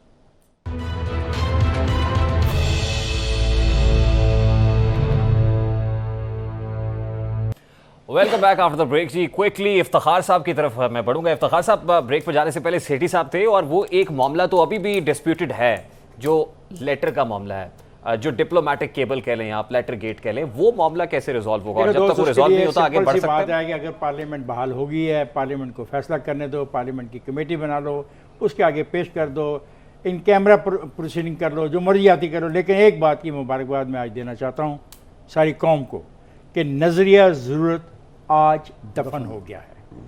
और मैं खुशकिस्मत हूँ कि मैंने अपनी ज़िंदगी में इसको देखा। मुझे उम्मीद नहीं थी कि ज़िंदगी में ऐसे अच्छे लम्हात भी आएंगे कि मेरे मुल्क का आइन बहाल होगा, मेरे मुल्क की आइन की सुपरमेसी को तस्लीम किया जाएगा और हम कॉन्स्टिट्यूशनलिज्म की तरफ वापस जाएंगे। ये तमाम उन जजेस का काम नामा है, उन तमाम अपोजिशन की पार्टियों को और गवर्नमेंट के पार्टियों को भी जो नुमाइंदगी कर रहे थे, जो 4 दिन तक अपना मौक़िफ़ पेश करते रहे। और फाइनली खूबसूरती की बात है कि जिस तरह कह रहा था दोस्त कि ये यूनानिमस डिसीजन है। और ये जो लफ्ज़ है अपना कौमी मुफाद, ठीक है, अगर कोई ऐसी चीज़ है तो वो लाएँ, पेश करें, हम रोकते तो नहीं, लेकिन उसकी आड़ में जो हुआ वो बड़ा अफसोसनाक हुआ, बहुत अफसोसनाक हुआ। उसकी आड़ में एक आदमी ने आके पर्चियाँ पढ़नी शुरू कर दी। उसकी पर्चियों के बाद एक स्पीकर ने तहरीर शुदा एक ऑर्डर पढ़ा जिसके आखिर में उसका नाम भी नहीं लिखा हुआ था। वो पढ़ के चला गया और उसने 199 लोगों को कह दिया कि आर्टिकल 5 की उन्होंने वायलेशन कर दी है और उनमें से 3 लोगों को आज अलामती फांसी दी गई कराची में। तो किधर जा रहे थे हम? ये नहीं रास्ता है गो बैक टू योर लेकिन सखार साहब, इसको इंटेरोगेट इन्वेस्टिगेट तो होना चाहिए ना। ये ये कोई इतना करें ना, सादा मामला उसके तो नहीं कि कोई भी आए और वो खत लहराए और वो कहे कि नहीं, बिल्कुल ये धमकी आ गई है। इसको ऑब्वियसली किसी ना किसी फॉरम के मैंने ऊपर क्या कहा भाई, इंटेरोगेट मैंने करना ये पड़ेगा कहा ना है सर। कि let the parliament party, let the parliament committee decided. उसमें आके आप बुला सकते हैं मुतल्लिका अफसरान को, इन कैमरा भी सेशन हो सकता है, बुलाएं उनको। तो ये अब नई आने वाली हुकूमत ही करेगी फिर बुखारी साहब? मैं अर्ज करूँ, देखिए, स्पीकर की रूलिंग, डिप्टी स्पीकर की रूलिंग होना, उसको सेटिस्फाइड करने का मतलब ये है कि जो आर्गूमेंट उन्होंने उसमें इख्तियार किया था वो गैर आइनी है, गैर कानूनी है, उसकी कोई हैसियत नहीं है। जो ये आर्टिकल 5 के तहत जो एक तरह से उन्होंने डिक्लेयर किया था कि 197 लोग जो हैं वो गद्दार हैं, वो प्रेमिसेस ही पे फॉल्स है। वो कहीं कुछ नहीं है। नेशनल सिक्योरिटी कमेटी की मीटिंग के मिनट्स में उसका कहीं तज़किरा तक नहीं है। वो लेटर जो वो लहरा रहे थे भाई साहब, वो शाह महमूद कुरैशी साहब ने रीड्राफ्ट किया हुआ है, वो ओरिजिनल केबल भी नहीं है। तो इसलिए मैं समझता हूँ कि तो फेंक दिया उठा के उन्होंने डस्टबिन में। अच्छा, नसीम तो रद्दी में चला गया। ज्वाइन किया है नसीम ज़ारा साहब, आप ये कहिएगा कि ये जो लेटर का, ये डिप्लोमेटिक केबल का मामला है, सुप्रीम कोर्ट के इस यूनानिमस डिसीजन के साथ ये मामला भी दफन हो गया? ये मेरा ख्याल है, मैं आपको बताऊं कि इन्होंने सवाल पाए थे तो उन्होंने कहा कि जी इमरान खान साहब की रिक्वेस्ट बनाए, उसके बाद गाहे बगाहे इसका जिक्र होता रहा। लेकिन सबसे पहले तो देखिए ना, जब हो गई है तो उसके बाद तो मामला भी ये खत्म हो गया। यकीनी तौर पे कानूनी जो इसका एस्पेक्ट है वो तो खत्म हो गया है। मुझे इसमें कोई शक नहीं है कि पीटीआई वाले और जब ये कैंपेन में जाएंगे तो ये इसको बहुत उठाएंगे और आप देखेंगे कि यकीनी तौर पे as we speak I am sure PTI वाले ये मामले को उठा रहे हैं। लेकिन जो कानूनी तौर पे और आईनी तौर पे ये क्लियर हो गई बात कि इसमें कुछ नहीं। और मैं ये भी कहती चलूं कि मेरी कल तफसील से बात हुई अस्करी ज़रायों से, क्योंकि बार बार ये बात हो रही थी कि ये कहा जा रहा था कि जी अगर आप चाहें, मेरा ख्याल है कि शहबाज शरीफ साहब के बिहाफ से उनके जो काउंसिल थे उन्होंने सबमिट किया था कोर्ट में कि जी अगर आप चाहें तो हमें कोई इतराज़ नहीं, आप बुलाएं वो एजेंसीज को और आप अस्करी इदारों को और ब्रीफिंग उनसे लें इफ़ यू वांट। और फिर ये अस्करी इदारों की तरफ से मुझे ये बताया गया था कि हमने बता दिया है कोर्ट को कि अगर वो चाहेंगे तो आईएसआई के जो चीफ हैं वो उनको बुला लें और इन कैमरा ब्रीफिंग ले लें उनसे इस मामले पे। लेकिन ये उन्होंने साथ साथ ये भी कहा था कि कुछ इसमें हमें नहीं दिखाई देता अलावा इसके कि वो जो देखिए वो बार बार अस्करी ज़रायों से बात करें तो वो बार बार ये कहते हैं कि जो आपने इलामिया देखा है, जो पढ़ा है, उधर से जो आया है from the national security committee, जिसमें ये बड़ी क्लियरली कहा कि इंटरनल अफेयर्स में मुदाखलत है तो आप एक डिप्लोमेटिक दिमाग थे। उससे बढ़ के बार बार ये कहा अस्करी ज़रायों ने कि हमारे पास कोई एविडेंस नहीं था और ना नेशनल सिक्योरिटी कमेटी में ऐसा कोई एविडेंस आया जिससे ये हम कह सकें नंबर 1 के जो वोट ऑफ नो कॉन्फिडेंस है उसका कोई लिंक इसके साथ है और नंबर 2 कि कि जो पैसा वैसा कुछ भी कोई ऐसी कैंपेन हुई हो। देखिए कि अगर ये कहें कि जी अमेरिका ने जो हमारे सिफारतकार ने भेजा था केवल, उससे ये पता था कि अमेरिका ने कहा कि we would like to see the prime minister go, तो आप अगर कह रहे हैं रिजीम चेंज, तो आप ये जरूर कह सकते हैं कि अमेरिका चाहता है कि इमरान खान चले जाएं, प्राइम मिनिस्टर चले जाएं, और वो किया नहीं जाता डिप्लोमेटिकली, तो आप उसको कंडेम करें, डिप्लोमेटिकली कंडेम करें। लेकिन उससे ये जोड़ देना और ये पूरी की पूरी कैंपेन चलाना और फिर नेशनल असेंबली में ये करना, और ये आपको मालूम है कि आज कोर्ट का जो ऑर्डर आया है, शॉर्ट ऑर्डर, उसमें उन्होंने कहा कि 9 अप्रैल से 10:30 बजे से पहले पहले आप सेशन कन्वीन करें और अप्रैल 3 की जो बिजनेस है उसको आप लेके चलें। इसका मतलब क्या? इसका मतलब ये कि vote of no confidence will have to be tabled again on Saturday at 10:30। अच्छा, अब 10:30 जब टेबल होगा तो आप यकीनी तौर पे मेरा ख्याल है कि आप ये भी बेहतर समझते हैं कि तहरीक-ए-इंसाफ इस मामले को फिर उठाएगी, तो जवाब ये जी, और सियासी तौर पे वो इसको उठाते रहेंगे मामले को, ये जो जी और देखिए पीटीआई ने, इमरान खान साहब ने जितना पॉलिटिकल माइलेज लेना था इस खत का और एक नैरेटिव बिल्डिंग करनी थी वो तो की। आप पीजे मीर साहब, डोंट यू थिंक कि this issue should not be hanging in the air, कि ना तो इसकी तरदीद हो ना ही इसकी जो है वो तौसीक हो, मतलब इसमें कुछ ना कुछ तो होना चाहिए, नहीं तो कल को कोई भी उठेगा और वो कोई भी खत लहराएगा और वो कहेगा ये गद्दार है, तो वो अलामती पुतले भी जो हैं उनको फांसी घाट भी चढ़ा दिया जाएगा। तो डोंट यू थिंक कि किसी ना किसी जगह पर ये तो तय हो जाना चाहिए कि अगर कोई झूठ कह रहा था तो वो झूठा है और कौन जो था इस मामले के ऊपर सच्चा था? देखें, ये कॉम्प्लेक्स एक इशू है। यहाँ हमने 3 इशूज़ को एक इशू बनाया है। एक है वोट ऑफ नो कॉन्फिडेंस, वो आपका इंटरनल अफेयर है। जो एक्सटर्नल अफेयर है जिसमें जो प्राइम मिनिस्टर कहते हैं कि बाहर से मुदाखलत हुई है, और अभी जो अपना सेठी साहब बात कर रहे थे कि there might be a controversy which it shouldn't be a controversy. देखें, what is national interest? Territorial integrity, national independence, state sovereignty and the ability to pursue economic development। इसके आगे आते हैं ये जो आज जजेस के आपके जो जिसने आप पास सवाल कर रहे हैं, जो जजेस ने दिया है नेशनल इंटरेस्ट देके, ना PTI will not accept this. उन्होंने जिस लिहाज से किया है that needs to be investigated, that needs to be go down right up to the letter. क्यों?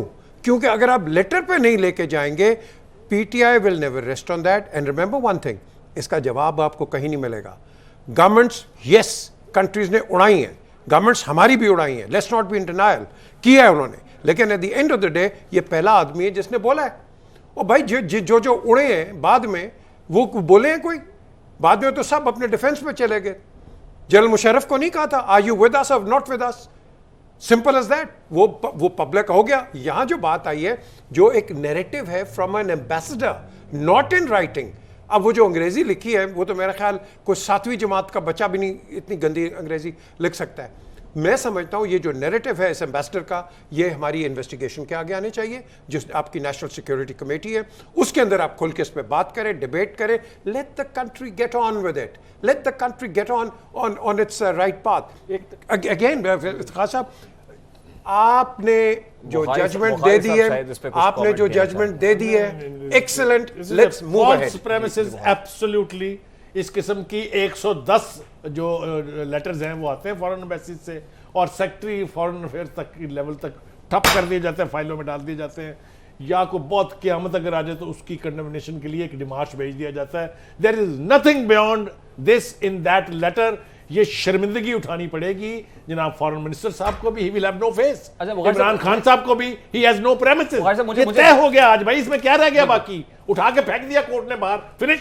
Late me add to it, जो बुखारी साहब कह रहे हैं कि इस तरह की बेशुमार डिप्लोमेटिक केबल्स आती हैं, और आपको याद होगा 2010-2011 के अंदर वो विकी लीक्स, जूलियन असांज ने अपने उस विसल ब्लोअर वेबसाइट के ऊपर तकरीबन 222 डिप्लोमेटिक केबल्स जो है वो रिवील की थी, जिसके बाद अमेरिका के अंदर एक डिप्लोमेटिक क्राइसिस आ गया था। तो वो तो काम जूलियन असांज ने किया था वहां पे, विकी लीक्स ने वेबसाइट ने किया था, यहाँ हमारे प्राइम मिनिस्टर ने कर दिया और सबके सामने खत लहराकर बता दिया कि ये हो रहा है। तो मेरे साहब, अभी जो जावेद इकबाल साहब बता रहे थे, पीजे मीर साहब, आपको लगता है कि ये इशू इस तरह से रिजॉल्व हो सकेगा और नई गवर्नमेंट जो है इसको करेगी और किसी हतमी नतीजे पर पहुंचेगी? हाँ, लेटर को एड्रेस करना पड़ेगा, चाहे जो इफ्तिखार साहब बात कर रहे थे कि पार्लिमानी कमेटी के जरिए इसे एड्रेस किया जाए, इसका कुछ ना कुछ किसी डायरेक्शन में आपको इसको फिक्स करना पड़ेगा। आज फिक्स हो गया। नो, बुखारी साहब आज फिक्स नहीं हुआ है। अभी तक उस पर कोई क्लैरिटी नहीं आई है। आज जो चीजें फिक्स हुई हैं वो भी मैं बता देता हूं। आज जजेस ने तारीखी फैसला देकर अपने आप को ऊपर कर फैसला लिया। ही ये एक- था, एक- आर्टिकल नहीं, 5 नहीं, जहां नहीं, अप्लाई नहीं। किया था उसको वापस पैक किया। आप 3 तारीख वाली पोजीशन पे चले गए हैं, अदारे न्यूट्रल हो गए हैं, हर चीज क्लियर हो गई है।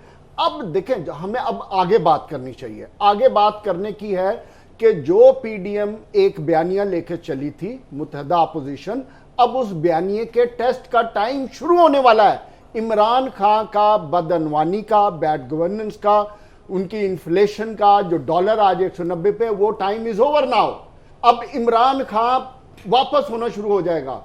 अब इन्होंने फ्रंट पे आना है, अब इन्होंने परफॉर्म करना है, अवाम के लिए क्या करना है, अब इनका टाइम शुरू होने वाला है। जिम्मेदारी अब इन पर है। यार, इसके लेटर से तो कोई ताल्लुक नहीं है यार, हम और डिस्कस कर रहे हैं लेटर। नो बुखारी साहब, ये लेटर अभी एड्रेस नहीं हुआ। मेरी बात नहीं, टाइम जावेद, आज आप जावेद, नोट कर लें। जावेद। इमरान इफ्तिखार, आप तो खान- सियाने आदमी हैं यार। इमरान बोलने खान देगा तो इतना नहीं। आसानी से For इस God's लेटर sake, को मत Javed, छोड़ेगा। try to understand.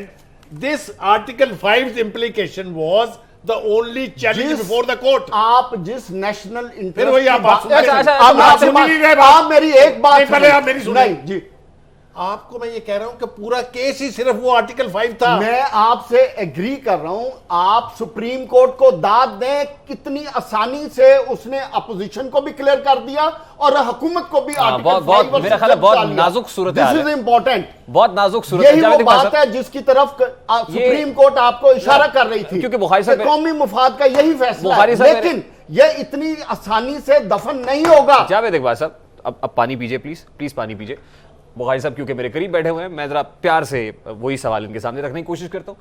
और साहब, वो मैलेफाइडी इंटेंशन थी जो डेप्यूटी स्पीकर की थी, बदनीयती साबित हो गई, उसकी वजह से इसको जो है कलअदम करार दे दिया गया। अब सवाल जो कर रहे हैं, मैं जरा सादा से अंदाज में आपको समझाने की कोशिश करता हूँ, वो ये है कि अगर आप पे किसी ने तोहमत लगा दी, आपको किसी ने कहा गद्दार है और आप साबित नहीं हुए, तो जिसने आपको गद्दार कहा, भरी मजलिस में कहा, पब्लिकली कहा, उसके ऊपर बड़े बड़े जलसे किए, पूरा आप उसको बयानिया छोड़ देंगे डेवलप क्या? किया, कोई पूरी defamation- इलेक्शन कैंपेन अब चलाई मुझे उस सवाल- एक बयानिया अब मुझे पे। सवाल करने देना सर। सवाल- क्या कोई डेफेमेशन नहीं होती सर? डेफेमेशन का करेक्ट, कानून- नाउ यू आर टॉकिंग, जो मुझे पे आराम से समझ आ अच्छा, रही है। नहीं, स्माइल करके मतलब जवाब ये दो। है, मतलब ये है इनका, और है भी यही कि जिन्होंने इल्जाम लगाया था उनके खिलाफ एक्शन किया। बिल्कुल, मैं भी But यही कह रहा हूं। इल्जाम हैज बीन प्रूवन रॉन्ग। मेरा आर्गुमेंट ये है that this इल्जाम- allegation of being गद्दार or anything is nothing but piece of shit. लेकिन सुप्रीम कोर्ट ने इफ्तिखार साहब, देखा, इफ्तिखार साहब किसी कुछ पे कहें। इल्जाम भी नहीं लगने दिया ना। इफ्तिखार साहब, जी, इफ्तिखार साहब। मैं सिर्फ 4 लाइनें कहना चाहता हूँ जी। जुर्म की सजा न दी गई तो कोई फायदा नहीं होगा। जुर्म की सजा ना दी गई तो कोई फायदा नहीं। बिल्कुल बिल्कुल सही, इफ्तिखार बिल्कुल साहब ठीक वाली है। बात को मैं सेकंड कर रहा हूं, यही मेरी डिमांड है। प्लीज यार, मैं डर जाता तो तुम भी ऊंचा बोलते हो। आराम से पार्लियामानी सिस्टम को बचाने के लिए ऐसा करना बहुत ज़रूरी हो गया है कि ये जो मुआहदा ताशकंद है ना, इसको फाइनलाइज करना पड़ेगा। और जुर्म हो जाए जिस किसी ने भी किया है तो उसकी सज़ा तो बुनियादी चीज़ है। और देखना है कि जो ये डिप्टी स्पीकर ने हरकत की, इस पे क्रिमिनल प्रोसीडिंग हो सकती है या नहीं हो सकती, उसकी एक वजह है। 199 लोगों के घर बार, उनकी फैमिलीज, उनकी प्रॉपर्टीज वर एट स्टेक, जिसमें से 3 लोगों को आज अलामती तौर पे फांसी दी गई है। अगर मैं आपकी बात को प्लीज यार, मैं आपकी बात से इत्तेफाक करता हूँ, क्या किया जाए फिर एक ही रास्ता है ना कि let it go to the parliament. जो पार्लियामेंट की कमेटी इस मकसद के लिए उसमें जाएं और उसमें फैसला करें। एक और अगर उनको अपनी पार्लियामेंट्री कमेटी पर एतबार नहीं है तो खुफिया इदारे, जो भी मुझे नाम नहीं आते, बहुत सारे इदारों के नाम आते हैं, बहुत सारों के नहीं आते। जुडिशियल कमीशन भी हो सकता है। नहीं, जुडिशियल कमीशन तो आखिरी होगा ना, क्योंकि फिर ये तो तब तक तो इलेक्शन में चले जाएंगे, तब तक तो इलेक्शन में चले जाएंगे। फौरी तौर पे उनको बुलाया जाए, कैमरे में प्रोसीडिंग की जाए और पूरे असेंबली को बताया जाए। इससे पहले असेंबली को कॉन्फिडेंस में मुख्तलिफ अदवार में ISI ने और खुफिया इदारों ने आके लिया है। ले एक बात, फिर एक सवाल और भी होगा कि 7 तारीख की आई चीज़ 27 को आपको कैसे याद आ गई? तो फिर इन सारे सवालों का जवाब तो चाहिए। और प्रोसीडिंग्स के दौरान एक बड़ी इंपॉर्टेंट बात हुई कि 28 मार्च को जब आपने इसको जो है मुअत्तल कर दिया था इजलास को, तो उस दिन आपने ये क्यों सामने नहीं रखा? देखना, ये देखो ना, ये सवाल उस दिन भी तहरीक अदम बात मुस्तरद हो सकती थी। तो जावेद की बात में वजन है। बुखारी साहब का ख्याल है कि जो जजमेंट आई है उसमें ये मामला तय कर दिया गया। मैं समझता हूँ नहीं। मैंने कहा कि जुर्म की सजा ना दी गई तो फायदा नहीं होगा। पार्लियामानी सिस्टम को बचाने के लिए अब करना ऐसा ज़रूरी है। मैं कहता हूँ जुर्म हो हुआ है तो उसको सजा दी जाए, और फिर क्रिमिनल प्रोसीडिंग है तो वो की जाए। अच्छा, ये तभी मुमकिन है जब ये हम सारी debate with in the parliament. अब देखिए सर, उस वक्त पार्लियामानी कमेटी के अंदर हुकूमत बुला रही थी, ऑपोजिशन को वो नहीं आ रही थी। अब देखना है कि हुकूमत कौन होगा, उसमें उसमें एक पॉइंट है जिस पे मैं अपोजिशन को सपोर्ट करता हूँ। ये ऐसा नहीं हो सकता यार कि तू मुझे 2 घंटे नीचे पहले कह के इफ्तिखार साहब सवेरे मीटिंग जा जाओ। आई एम सॉरी, उसका एक तरीकाकार है। आप उनको बुलाना चाहते थे, उनको प्रॉपर टाइम दें, जाएंगे वो, और अब ये उनकी जिम्मेदारी आ जाएगी। सर प्रॉब्लम ये है कि वजीर आज़म इमरान खान साहब जो कहा करते थे कि फोर्टनाइटली वो आएंगे पार्लियामेंट के अंदर, वो कितने पार्लियामेंट्री सेशंस के अंदर आए, कितनी बार ऑर्डिनेंसेस इशू हुए, आप उनको पार्लियामानी कमेटी में बुलाएंगे वो आएंगे। इमरान खान का एक मामूली सा फर्क है। मैं ये कह रहा हूं कि जो इल्जाम इटसेल्फ था that has been proven wrong. पहले सुन ले, लेकिन जिन्होंने लगाया उनको सजा मिलनी चाहिए। बुखारी साहब मैंने क्या कहा, इतनी मैं क्यों लिख के बताया था ये लफ्ज़? बुखारी साहब, अदालत ने ये नहीं कहा। अदालत ने ये कहा कि जिस आदमी ने ये फैसला किया उसके पास सबूत नहीं था। दैट मीन सबूत था ही नहीं। एक मिनट, उसके वक्त सबूत नहीं था जब वो ये अनाउंसमेंट कर रहा था, और वो ये ऐसा अनाउंसमेंट कर नहीं सकता था ता वक्त है कि जो फरीक 199 थे उनको सफाई का मौका ना दिया था। बिल्कुल। नसीम ज़हरा साहब हमारे साथ टेलीफोन लाइन पर हैं। नसीम ज़हरा साहब, ये जो डिप्लोमेटिक केबल है, ये मैटर रिजॉल्व होगा कैसे? देखिए अभी बुखारी साहब का पॉइंट ऑफ व्यू ये है कि ये रिजॉल्व हो गया इस जजमेंट के बाद। इफ्तिखार साहब ये कहते हैं नहीं, जिसने जुर्म किया उसको सजा मिलनी चाहिए। लेकिन अब ये प्रोसेस बढ़ेगा कैसे? ये ओनस किस पे है? अब जो नई आने वाली गवर्नमेंट है वो करेगी, ये इनिशिएट कहां से होगा और फिर कैसे चलेगा? जरा इस पर रहनुमाई फरमाइए। हम पहले देख लेते हैं कि कौन सा ऐसा फोरम है जहां आपके पॉलिटिकल लीडरशिप यानी कि एग्जीक्यूटिव और अस्करी आपकी क़यादत बैठी थी। पहले तो ये देख लेते हैं, वो था नेशनल सिक्योरिटी कमेटी का, ठीक है। उसमें और ये जो बातें हैं जो हमें फर्मली पता है। दूसरा ये कि उधर नेशनल सिक्योरिटी एडवाइजर थे, उन्होंने पूरी प्रेजेंटेशन दी। अच्छा, ये भी बात है कि जब प्रेजेंटेशन दी गई उसके बाद जो हमारी बात हुई अस्करी क़यादत से भी और भी लोगों से, और उसके बाद नेशनल सिक्योरिटी एडवाइजर ने ये उस वक्त रिकमेंडेशन दी कि जी आप एक डिप्लोमेटिक डिमार्श जो है वो दें, क्योंकि इन्होंने डिप्लोमेटिकली जो बात की वो गलत की। इफ्तिखार साहब भी सुन रहे हैं, मैं ये कहना चाहती हूँ कि इफ्तिखार साहब अभी किसी फोरम पे ये एविडेंस नहीं आया कि, और ये फिर हम कहेंगे कि जो अस्करी क़यादत है उसमें आप कह सकते हैं कि जी अस्करी क़यादत टुक इट लाइटली, वो मैं नहीं उस पर कोई कमेंट करूंगी। लेकिन हम ये तो कह सकते हैं कि जब अगर हुकूमत कहती है कि जी इन्होंने वोट ऑफ नो कॉन्फिडेंस था, उसमें ये इन्वॉल्व था अमेरिका, तो 2 चीजें हैं जो प्राइम मिनिस्टर ने बार बार दोहराई हैं एज एविडेंस। नंबर 1 कि जी ये उन्होंने जो हमारी मीटिंग हुई, जो हमारे सफीर के साथ मीटिंग की, डोनाल्ड लूक ने जो अमेरिकन थे सेक्रेटरी ऑफ स्टेट के हाई ऑफिशियल, तो उन्होंने उस वक्त जिक्र किया था वोट ऑफ नो कॉन्फिडेंस का 7 तारीख को, जबकि वोट ऑफ नो कॉन्फिडेंस 8 तारीख को पेश हुआ है। लेकिन इफ्तिखार साहब, बुखारी साहब, आप सब जानते हैं, नाज़रीन जानते हैं कि उस वक्त तो सबको मालूम था कि आज नहीं कल, कल नहीं तो परसों ये वोट ऑफ नो कॉन्फिडेंस आने वाला है। तो एक तो ये एविडेंस सब आप खुद ही जज करें कितनी वो एविडेंस है स्ट्रॉन्ग। दूसरा एविडेंस जो था वो ये था कि जी जो PMLN के लोग हैं, जो अपोजिशन के लोग हैं, और कुछ ये जो PTI के लोग हैं जो डिसेंटिंग, जो बाहर बाद में उन्होंने पार्टी को छोड़ा, उन्होंने कहा कि ये लोग मिले हैं अमेरिकन डिप्लोमेट से। अच्छा, अब आप सब जानते हैं कि अमेरिकन डिप्लोमेट से हर लेवल के लोग पॉलिटिकल मिलते हैं, और डिप्लोमेट हर वक्त मिलते हैं लोगों को, खास तौर पे जब पॉलिटिकल सिचुएशन प्रॉब्लमैटिक हो जाए तो जब तो जरूर मिलते हैं। और प्राइम मिनिस्टर साहब ने ये कहा जरूर कि ये लोग क्यों उनसे मिले थे, ये भी एविडेंस है कि ये इन्वॉल्व थे वोट ऑफ नो कॉन्फिडेंस में।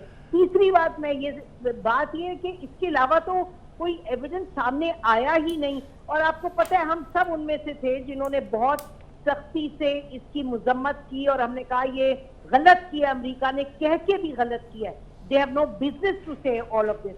बट अगर कोई एविडेंस है कि कहने के साथ साथ इन्होंने कुछ किया भी है तो वो सामने नहीं आया। और मैं अगेन आई रिपीट कि जब हम बात करते हैं अस्करी जो वहां से जो आला अफसरान है वो कहते हैं जी हमारे पास कुछ है नहीं, so then obviously the government should have brought out अगर उनके पास कुछ है, अभी तक कुछ सामने नहीं आया। लेकिन अच्छा नसीब ज़ाहिर साहब, ये इफ्तिखार साहब कुछ पूछना चाह रहे हैं, आप पहले पूछे। जी जी जी मेरा ख्याल है कि ये बेहतर रहेगा, जैसे देखे ना इस डिबेट को क्यों हम इतना लंबा करें, हमारे पास टाइम बहुत कम है, उन्होंने इजलास बुलाना है, प्राइम मिनिस्टर ने आ जाएगा, ये उसके पीछे यही तालियां बजाते रहेंगे कि ये अमेरिका का टाउट है, अमेरिका का एजेंट है, अमेरिका का नुमाइंदा है। बिल्कुल ठीक कह रहे हैं। तो मेरा ख्याल है कि जैसे ही इजलास हो उसके उसमें लाया जाए।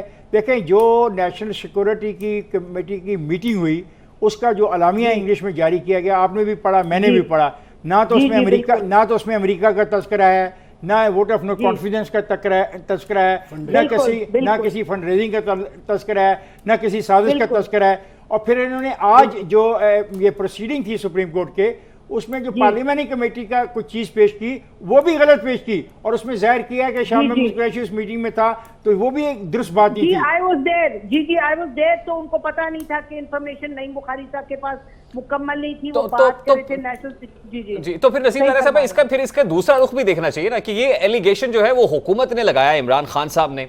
अब हुकूमत ने इसको प्रूव करना है, ना कि शहबाज शरीफ ने या मौलाना फजलुर रहमान ने, ना आसिफ अली जरदारी ने। तो ये onus was on the government, not on the opposition.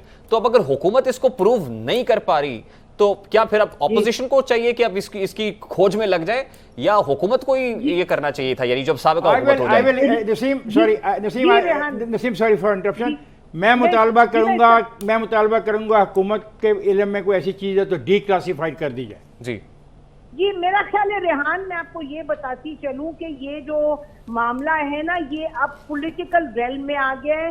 ये पीटीआई को सूट करेगा कि ये मामला अलाइव रहे पॉलिटिकली, ये इसको विप अप करते रहेंगे। मैं आपको ये बताऊं कि अभी मैंने कुछ देर पहले, अभी जजमेंट नहीं आई थी, तो मैंने ये ट्वीट किया कि अगर ये, क्योंकि ऑब्जर्वेशन दे चुके थे चीफ जस्टिस साहब जब ब्रेक हुई है उससे पहले, कि जी ये जो रूलिंग थी वो तो गलत थी। तो मैंने इतना ट्वीट किया कि जी जो अगर रूलिंग गलत थी तो फिर तो असेंबली भी बहाल होनी चाहिए, सब कुछ बहाल होना चाहिए। तो पीटीआई के मशवानी, या क्या मुझे नाम भूल गया उनका, इज अ पीटीआई कोई डिजिटल अजहर मशवानी, ऐसा नहीं कोई ऐसा ही नाम है, I can't be sure what the name was, लेकिन पीटीआई ऑफिशियल, उन्होंने मुझे कहा oh you should have the spine to say no to all of this, because at least this is proven कि उनके ये जो लोग हैं पीएमएलएन वाले, ये अमेरिका के साथ मिले हुए थे। तो कहने का मकसद ये एग्जांपल मैं दे रही हूँ कि ये पॉलिटिकल मामला है जो पीटीआई इस्तेमाल करेगी, और पीएमएलएन इसके, वो जब अस्करी क़यादत से बात करो लगता है कि they don't want to get involved in it beyond the fact कि वो कहते हैं जी लामिया में जो है वो है, और जैसे इफ्तिखार साहब कह रहे हैं कुछ भी नहीं है। तो ये ऐसी बिल्कुल ठीक नसीब ज़ाहिर साहब, इस पे हमने काफी बात कर ली है मेरा ख्याल है अभी, क्योंकि आप वफाकी इदारुल हुकूमत में इस वक्त बड़ा एक इंपॉर्टेंट जॉइंट ऑपोजिशन का एक इजलास जारी है। अभी टीजर तो दिया शहबाज शरीफ साहब ने कि हम आएंगे इसके बाद और एक भरपूर प्रेस कॉन्फ्रेंस होगी। तो जैसे आसिफ अली जरदारी साहब भी कह रहे थे कि भाई no matter what the decision is, हम तो सड़कों पर आएंगे।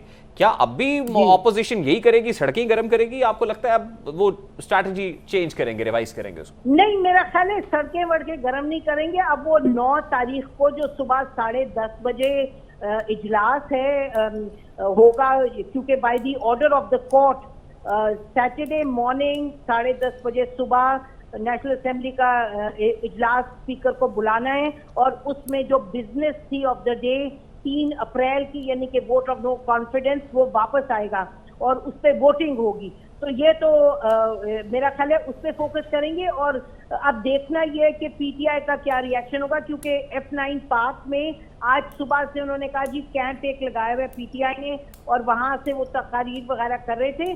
तो अब ये देखना होगा कि पीटीआई क्या रिस्पॉन्ड किस तरीके से करती है। अगर वो सड़कों पे निकले तो शायद ये लोग निकल आए। अव्वल तो ये लोग, मेरा नहीं ख्याल, सड़कों पे निकलेंगे। अब ये तैयारी करेंगे 9 तारीख के इजलास की। ठीक है। जावेद इकबाल साहब, 9 तारीख का इजलास बड़ा इंपॉर्टेंट है, उसमें जो भी होगा वो तो नंबर गेम पे होगा। उसके बाद क्या तैयारी रखें? फिर 140 से 139 इस्तीफे आ रहे हैं फिर। देखिए, 2 चीजें होने वाली हैं। पहली चीज, आप इमरान खान के बारे में बिल्कुल मैं थोड़ा सा उस पर कमेंट करना चाहता हूं, जो नसीम ज़हरा साहब और इफ्तिखार साहब ने बात की थी। इमरान खान ने माजी में, आप देखें, इमरान खान को आदत नहीं है चीज़ों को प्रूव करने की। इमरान खान को आदत है सिर्फ इल्ज़ाम लगाने की। जैसे नजम सेठी साहब पे उन्होंने 35 पंचर का इल्ज़ाम लगाया, फिर उन्होंने 10 बिलियन का इल्ज़ाम लगाया, किसी दोस्त के जरिए उनको ऑफर हुई उसका इल्ज़ाम लगाया, और अब ये लेटर केड का भी आ गया एग्जाम्पल। तो इमरान खान कभी भी ऑनेस्ट नहीं लेते प्रूव करने का। इमरान खान मास्टर हैं सिर्फ इल्ज़ाम लगाने का। अब इल्ज़ाम लगा दिया, अब उन्होंने पता है कि इसमें से कुछ नहीं निकलना, लेकिन चूंकि अगर पिछले 30 दिन की इनकी पॉलिटिकल हिस्ट्री देखें और पिछले 3.5 साल की इनकी पॉलिटिकल देखें, जो स्ट्रगल थी, मैं समझता हूं हुकूमत रहते हुए फेलियर की स्ट्रगल, उसने थोड़ा सा उन्होंने ओवरटेक किया उसको इस लेटर की वजह से। अब उनके लिए अगली लाइफ लाइन और पॉलिटिकल माइलेज रहती है इस लेटर के साथ, चाहे वो प्रूव हो ना हो, वो एक बात का क्वेश्चन है। वो इसको लेके अपना पॉलिटिकल सफर जारी रखेंगे और इसी के जरिए अवाम में उन्होंने एक पजीराई हासिल कर ली है, ऑलरेडी एक माइंडसेट क्रिएट कर दिया जो इस बात पे कायल है कि सारे चोर इकट्ठे हो गए हैं। दूसरा, प्लीज के जी के एक सेकंड इफ्तिखार साहब, मैं इमरान खान की बात प्लीज, और दूसरा कि विरासत वाला सिस्टम चल रहा है इधर, वही पॉलिटिकल कॉर्पोरेट लीडरशिप आ गई है। एंड थर्ड थिंग कि गद्दारी का उन्होंने, चूंकि सुप्रीम कोर्ट ने उस चीज को खत्म कर दिया, लेकिन इस लेटर के जरिए इमरान खान से आप बिल्कुल इस बात का यकीन रखें कि वो अपने इस बयानिए को और स्ट्रांगली लेकर आएंगे, चाहे उनको, मैं ये समझता हूं कि पॉलिटिकली वो फायदा नहीं होगा जो वो एक्सपेक्ट कर रहे हैं, लेकिन ठीक है, लेकिन वो पॉलिटिकल डिविडेंड या माइलेज तो लेंगे। अच्छा, बुखारी साहब, एक बड़ी इंपॉर्टेंट चीज है कि आर्टिकल 63A की जो कार्रवाई थी, उस पर जो सुप्रीम कोर्ट को ऑलरेडी 5 रुपये लार्जर बेंच था जिसको कंटिन्यू कराया गया इस जिसने सो मोटो लिया इस पर, तो वो तो कार्रवाई अभी जारी रहेगी।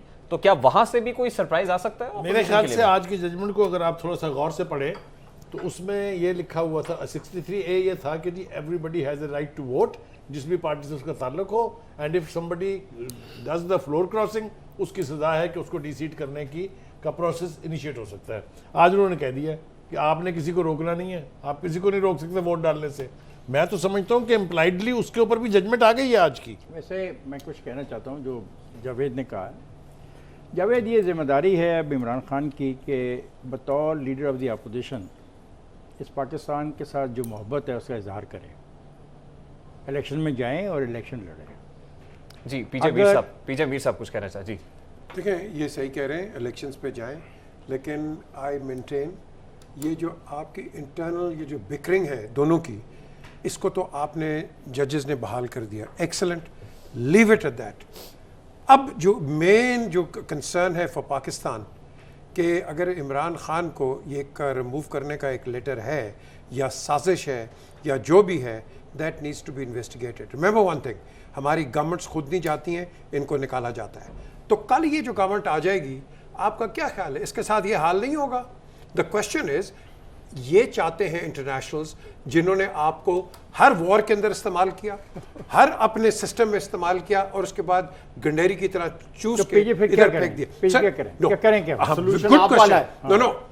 जो जावेद इन्होंने कहा क्वेश्चन, सोल्यूशन है जो इमरान खान ने आज पेंडोरास बॉक्स खोला है। मैं सिर्फ इसमें बात करूंगा। क्या पेंडोरा बॉक्स खोला है उसने? उसने खुल के बताया कि मेरे ख्याल साजिश हुई है। पहले किसी ने कहा है? हम हर टेलीविजन के ऊपर बात कर रहे हैं, बात हो रही है कि उस साजिश को इन्वेस्टिगेट करके खत्म किया जाए। हम हर कह रहे हैं कि नहीं, एक सेकंड, लेकिन जो इफ्तिखार साहब यार प्लीज लेट मी स्पीक, हम हर टेलीविजन के ऊपर व्हेन नवाज शरीफ वेंट, ओ जी ये देखो कंस्पिरेसी होगी, मुशर्रफ का ये किया, हमने हर एक का किया, ज़िया का किया। The question is, you got something much bigger than that. Forget Imran, forget the other parties. एक सेकंड, जो इफ्तिखार, बात ये है कि क्या अब ये तमाशा चलता रहेगा अनलिमिटेड टाइम के लिए? ठीक, नसीब जावेद साहब का स्टेटमेंट में देख रहा था, वो कहते हैं अभी इश्क के इम्तिहा और भी हैं, यानी अभी भी वो कोई ना कोई सरप्राइज देने का इरादा रखता है। तो अब क्या स्ट्रैटेजी मुमकिन तौर पर क्या हिकमत अमली हो सकती है पाकिस्तान तहरीक इंसाफ आपको की? शेयर करता हूँ सरप्राइज क्या हो सकती है। वो सरप्राइज हो सकती है। सर मुझे भी बोलने दे, आप लोग वहाँ स्टूडियो में बैठे हैं यार, मुझे भी बोलने जी जी जी जी नसीम ज़ारा साहब। अच्छा नहीं, मैं ये कह रही हूँ कि देखिए सरप्राइज तो और कुछ नहीं हो सकता। मैं भी पीजे मीर साहब का सुन रही हूँ कि वो कह रहे हैं कि इन्वेस्टिगेशन होनी चाहिए, लेकिन इन्वेस्टिगेशन देखिए गवर्नमेंट ही कर सकती है ना कि चीजें और सामने ले आई। और ये तो एक ब्रॉड बात है कि वो हुकूमतों को निकालते हैं, लेकिन अनटिल एंड अनलेस आपके पास कोई एविडेंस हो तो उसके अलावा तो कुछ नहीं हो सकता। जहां तक कोर्ट ने तो मुतअद्दिद मर्तबा कहा ये पिछले 2 रोज से कि जी आपने जो एलिगेशन लगाई थी, जो आपने बात की थी वहाँ हाजिर मेंबरान के हवाले से, आपने उसके बारे में कोई इंफॉर्मेशन नहीं दी, कोई फैक्ट्स नहीं दिए। तो बात यह है कि गवर्नमेंट के पास कोई फैक्ट्स है तो वो किसी चीज का इंतजार क्यों करते हैं? कल प्रेस कॉन्फ्रेंस करें। नसीम, देखिए आप you got a valid point, लेकिन डोंट यू थिंक कि we should go to the source कि जहां से ये नैरेटिव आया ऑन अ लेटर, ये सोर्स जो एम्बेसडर है ना, तो इस एम्बेसडर को बुलाएं इधर। देखिए पीजे उसमें, अच्छा देखिए ना, जो एम्बेसडर है उसने तो, एम्बेसडर ने आपको एक साइफर टेलीग्राम में, साइफर केबल में सब कुछ भेज दिया है। तो और उसी सोर्स से ये बात दुरुस्त नहीं है कि कोई उसको साइफर केबल को कुछ आगे पीछे के, जो साइफर केबल है आप सब यहाँ जो बैठे हैं सब जानते हैं how the system works. You can't mess around with a cipher cable unless you want to, मतलब कि ये तो इतना हाई सिक्योरिटी का। अच्छा नसीम ज़ारा साहब, आप तो बड़ी वेल इन्फॉर्म्ड होंगी इस मामले में। जो असद मजीद खान साहब हैं, जो जिनकी तरफ से आया गया, जिनको कोर्ट किया जा रहा है, मतलब उनको उनकी अपॉइंटमेंट यहाँ पे जो अमेरिका में बतौर सफारतकार थी वो 24 अप्रैल को गालिबन खत्म हो रही थी मियाद, उससे पहले उनको रिमूव किया गया, फिर ब्रसेल्स भेजा गया। ये क्या कंट्रोवर्सी है, जरा इस पे तो कमेंट कीजिए। एक सेकंड, उन्होंने अपना टाइम मुकम्मल कर लिया था और वो अपने, और उनकी जो अपॉइंटमेंट है ब्रसेल्स की, मैं आपको बताऊं EU की एम्बेसडर मुझे मिलने आई कोई 1.5 महीने पहले की बात है, और अब तो वो शायद जा भी चुकी हैं, एंड्रूला साहिबा। तो उन्होंने जिक्र किया कि ये असद वहां जा रहे हैं, और ये तो आप सब जानते हैं कि appointment don't happen suddenly. Appointment होती है, फिर जो होस्ट मुल्क होता है उसको खत लिखा जाता है, फिर एग्रीमेंट होता है। तो ये ओवरनाइट का तो मामला नहीं हो सकता कि हुकूमत पाकिस्तान अंदर अंदर कुछ कर रही है कार्रवाई। ये तो बहुत पहले से उनका नाम था और उनका टाइम अमेरिका में मुकम्मल हो चुका था। मेरा ख्याल है 2.5-3 साल वो रहे एम्बेसडर। तो और मसूद खान साहब, आप लोगों को मालूम है यहाँ उनके कितने फेयरवेल हुए कि वो जा रहे हैं, मसूद खान साहब वहां जाते। तो I don't think anything was expedited.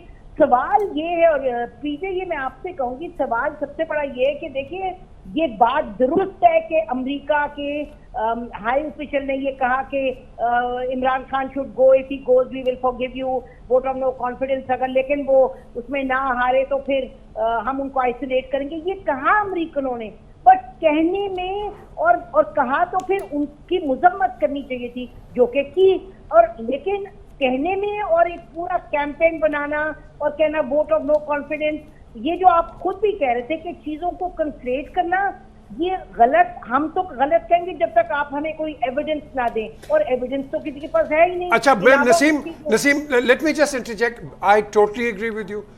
मैं आज अपने टेलीविजन पे कहता हूं, मुझे एक CIA के बंदे ने कहा, how do we get rid, exact words, how do we get rid of Zardari.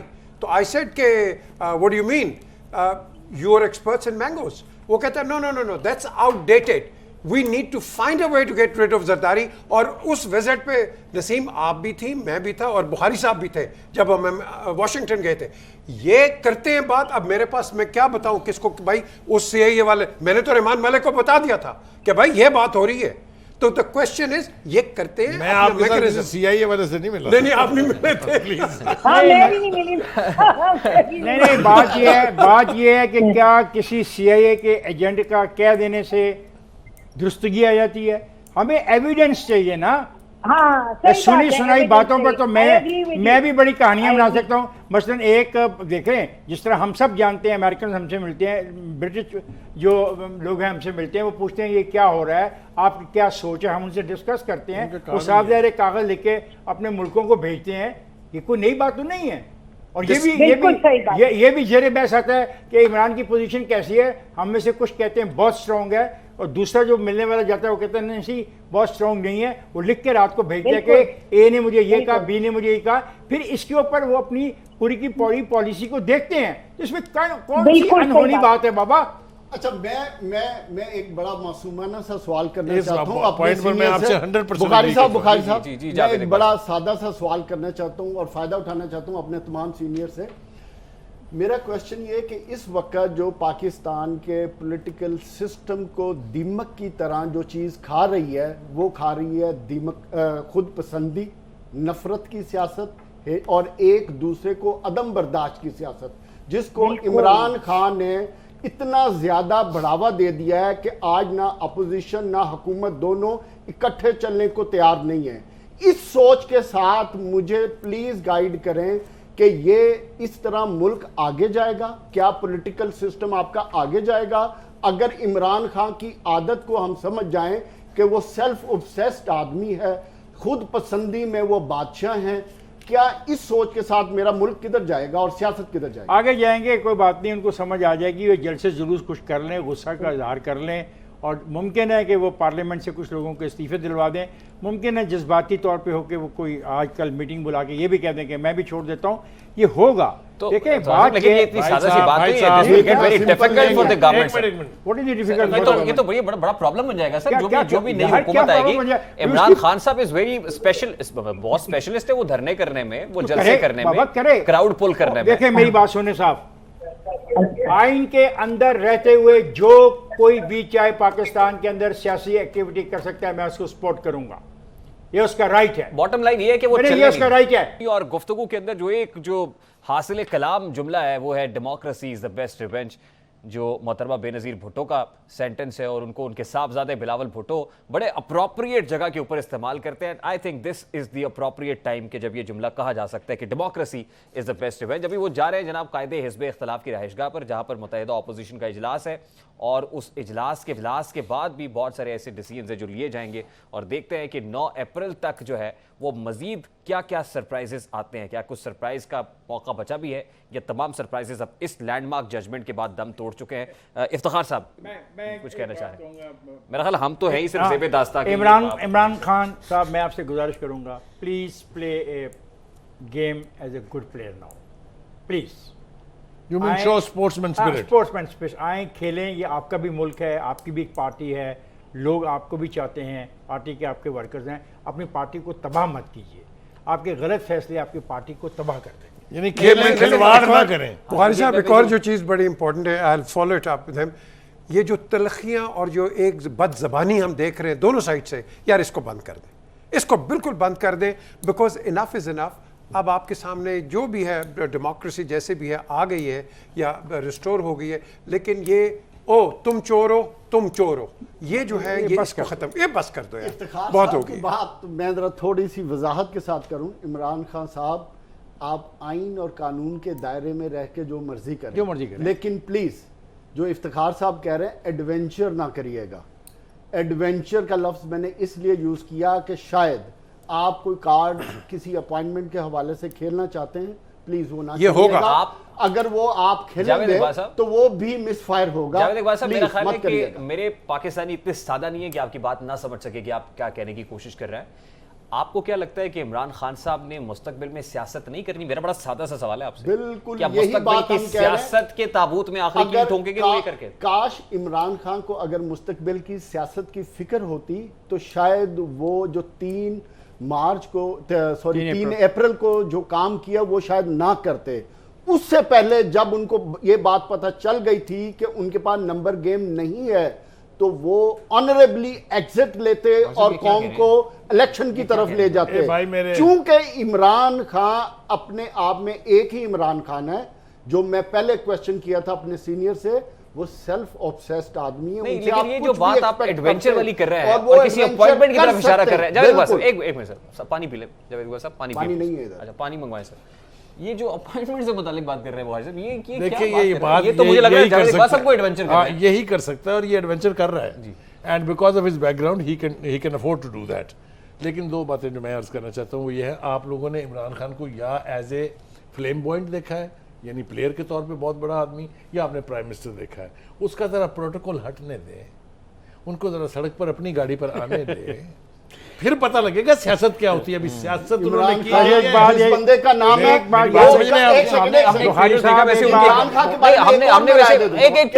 Khan, वो आदमी है जो सोच समझ के ना बात करता है ना सियासत करता है। बुखारी साहब, ये मुमकिन है कि वो ऐसे फैसले करें? आपको पता है कि अभी वो गए नहीं, the prime minister of the country.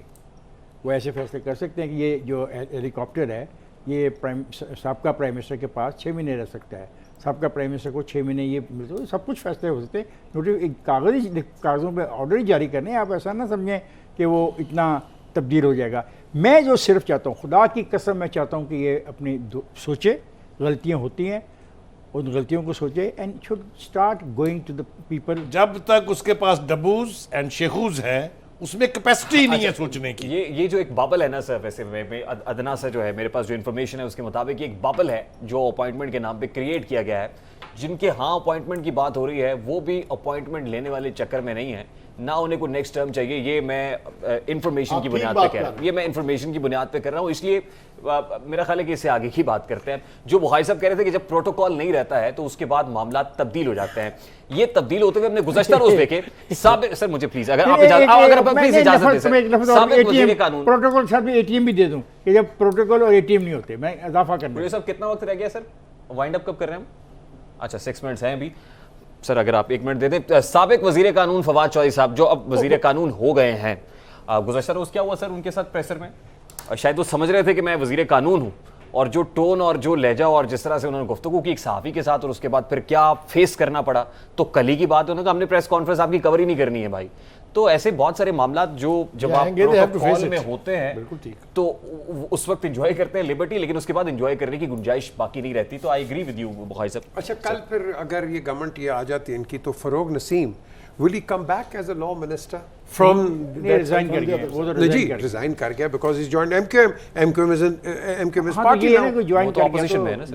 Ji opposition में नहीं। क्वेश्चन किया है, They have never been interested in law ministry. You know which ministry they want. फरोग नसीम दोबारा उसी अपॉइंटमेंट पे बहाल From that side. असल में भी हो सकता है मुत्तहिदा ऑपोजिशन के इजलास में जो है नेक्स्ट कैबिनेट ही डिसाइड हो रही है। ये चाहता है कि किसी तरीके से इसकी कोई ख्वाहिश, इज फ्रेंड इकट्ठे क्रिकेट के लिए, इसकी ख्वाहिश है कि 2-4 आदमी रात तक वापस चले जाएं, जाने दो। I believe in democracy, let the democratic process take place on the floor of the house, और जो वहां पे डिसीजन हो we all must respect to it. ये नहीं कि वहां पे झगड़ा We have a choice. No, मानना not पड़ेगा। today we don't have a choice. मानना And पड़ेगा। I must tell you judges, आपके बारे में बहुत गलत बातें सोची गई, बहुत गलत बातें लिखी गई, बहुत गलत बातें ट्वीट की गई, बहुत गलत बातें की गई, और जिन्होंने की उनके बारे में भी सोचिए। तनकीद करना था। अब जी मेरा ख्याल है वो बहुत सारे ट्विटर हैंडल्स जो है वो ये काम कर रहे थे, बहुत सारे मीडिया ट्रॉल्स जो है वो सोशल मीडिया के ऊपर कर रहे होते हैं, अब जो कंडेमनेबल है, ऐसा नहीं होना चाहिए। अब तो आपको क्या लग रहा है इफ्तिखार साहब कि अब उनको भी अपने रवैये पर नजरसानी की जरूरत है, वो हुकूमत की तरफ से हो या ऑपोजिशन? सिंपली कहता हूँ, खुदा का वास्ता है, अगर तुम पॉलिटिकल वर्क करो, go back to your constituency, जाके काम करो, इलेक्शन की तैयारी करो। ये जो तुम करते रहे ना 4.25 साल, उसका नुकसान तुमने भुगत लिया है। गाली का जवाब गाली में ही मिलता है, तो गालियां छोड़ दो, प्यार और मोहब्बत से जाओ इलेक्शन में। अगर जीत गए गुड एंड वेल, हार गए तो उसको तस्लीम कर लेना। लेकिन अच्छा, जो सर, नजम quickly- सेठी ने कहा है ना, जी। आई एंडोर्स हिज व्यूज। क्या कहा? आपके सामने आगे कंट्रोवर्सीज आएंगी, और आप प्लीज तो बी चाह रहे हैं ना, प्रिपेयर्ड। आप तो नहीं, चाह रहे मैं हैं। नहीं चाह रहा हूं। बिल्कुल, आप 30 से 40 मिनट Now we क्वेश्चन कर रहे हैं प्रोग्राम are में। quickly heading towards the last few minutes of the transmission. मैं चाहता हूं क्विकली ये बता दें सर कि ऑपोजिशन जब गवर्नमेंट में आ जाएगी, अगर आ जाएगी, तहरीके अदम एतमाद को कामयाब करने के बाद इन केस, तो उसका रवैया आपको कैसा लग रहा है? क्या वो भी पॉलिटिकल विक्टिमाइजेशन या विच हंटिंग की तरफ जाएंगे? नंबर 1। और नंबर 2 मेरा सवाल यह है कि वो जो चैलेंजेस हैं इस वक्त जो इकोनॉमिक सिचुएशन के, क्या उससे नबरदाज मां हो जाएंगे और फिर एक इलेक्टोरल नैरेटिव, अच्छा इलेक्टोरल नैरेटिव बिल्ड करके आवाम में आने के जोगे हो जाएंगे? सर रेहान, बड़ा सिंपल, ये गवर्नमेंट आएगी, इन्होंने कहा कि ये देखो ये करके गए, हमें मुसीबत आ गई है, हम आपके सामने इतना काम नहीं कर सकते। इस गवर्नमेंट ने बेड़ा गर्क करके रख दिया पाकिस्तान का, और ये आपका नैरेटिव होगा। जी इफ्तिखार साहब क्विकली सर 10 मैं सेकंड्स। तो ये समझता हूँ कि ऐसा है कि उनको काम करना चाहिए, और उनको मुश्किलात तो आएंगी, और बहुत ज़्यादा मुश्किलात आएंगी। They must handle it properly. ठीक। और ये जो विक्टिमाइजेशन है, मैं सख्त खिलाफ। ठीक है, इस पे नहीं जाना चाहिए। जी जावेद इकबाल देखिए, साहब। अपोजिशन को बिल्कुल, चूंकि ओनस अब उन पे है, उनका बिहेवियर चेंज होना चाहिए, उनको पॉलिटिकल प्रेशर को कम करना चाहिए और अपोजिशन को साथ All right. लेकर करना चाहिए। लेकिन जहां इकोनॉमिक क्राइसिस का मामला है, वो उनके लिए बहुत बड़ा बड़ा चैलेंज होगा। मसाइल है। जी बुखारी साहब, last 10 second sir. If they will do what these people have done, they will face the same fate. बहुत well बहुत said. बहुत शुक्रिया, बहुत शुक्रिया सलीम बुखारी साहब, तखार अहमद साहब, पीजे मीर साहब, जावेद इकबाल साहब हमारे साथ मौजूद थे। ट्रांसमिशन आपने स्पेशल ट्रांसमिशन देखी, लैंडमार्क जजमेंट है सुप्रीम कोर्ट के 5 रुकनी लार्जर बेंच की तरफ से, लेकिन पॉलिटिकली आगे क्या होना है उसमें सिर्फ इतना कहेंगे कि ये नफरत बुरी है, न पालो इसे, दिलों की खलिश है, निकालो इसे, न तेरा न मेरा न इसका न उसका, नसीम ज़रा सभी हमारे साथ थी, न तेरा न मेरा न इसका न उसका, ये सबका वतन है, बचा लो इसे। ट्रांसमिशन का वक्त अपने इख्तिताम को पहुंचे जी। समझिए कि क्विक शॉर्ट ब्रेक, हम यहां से आपसे साइन ऑफ करने जा रहे हैं। इसके बाद सना बुच्चा साहिबा आ जाएंगी अपने बचे कुछ सच के साथ। हमें इजाजत दीजिए। अल्लाह हाफ़िज़।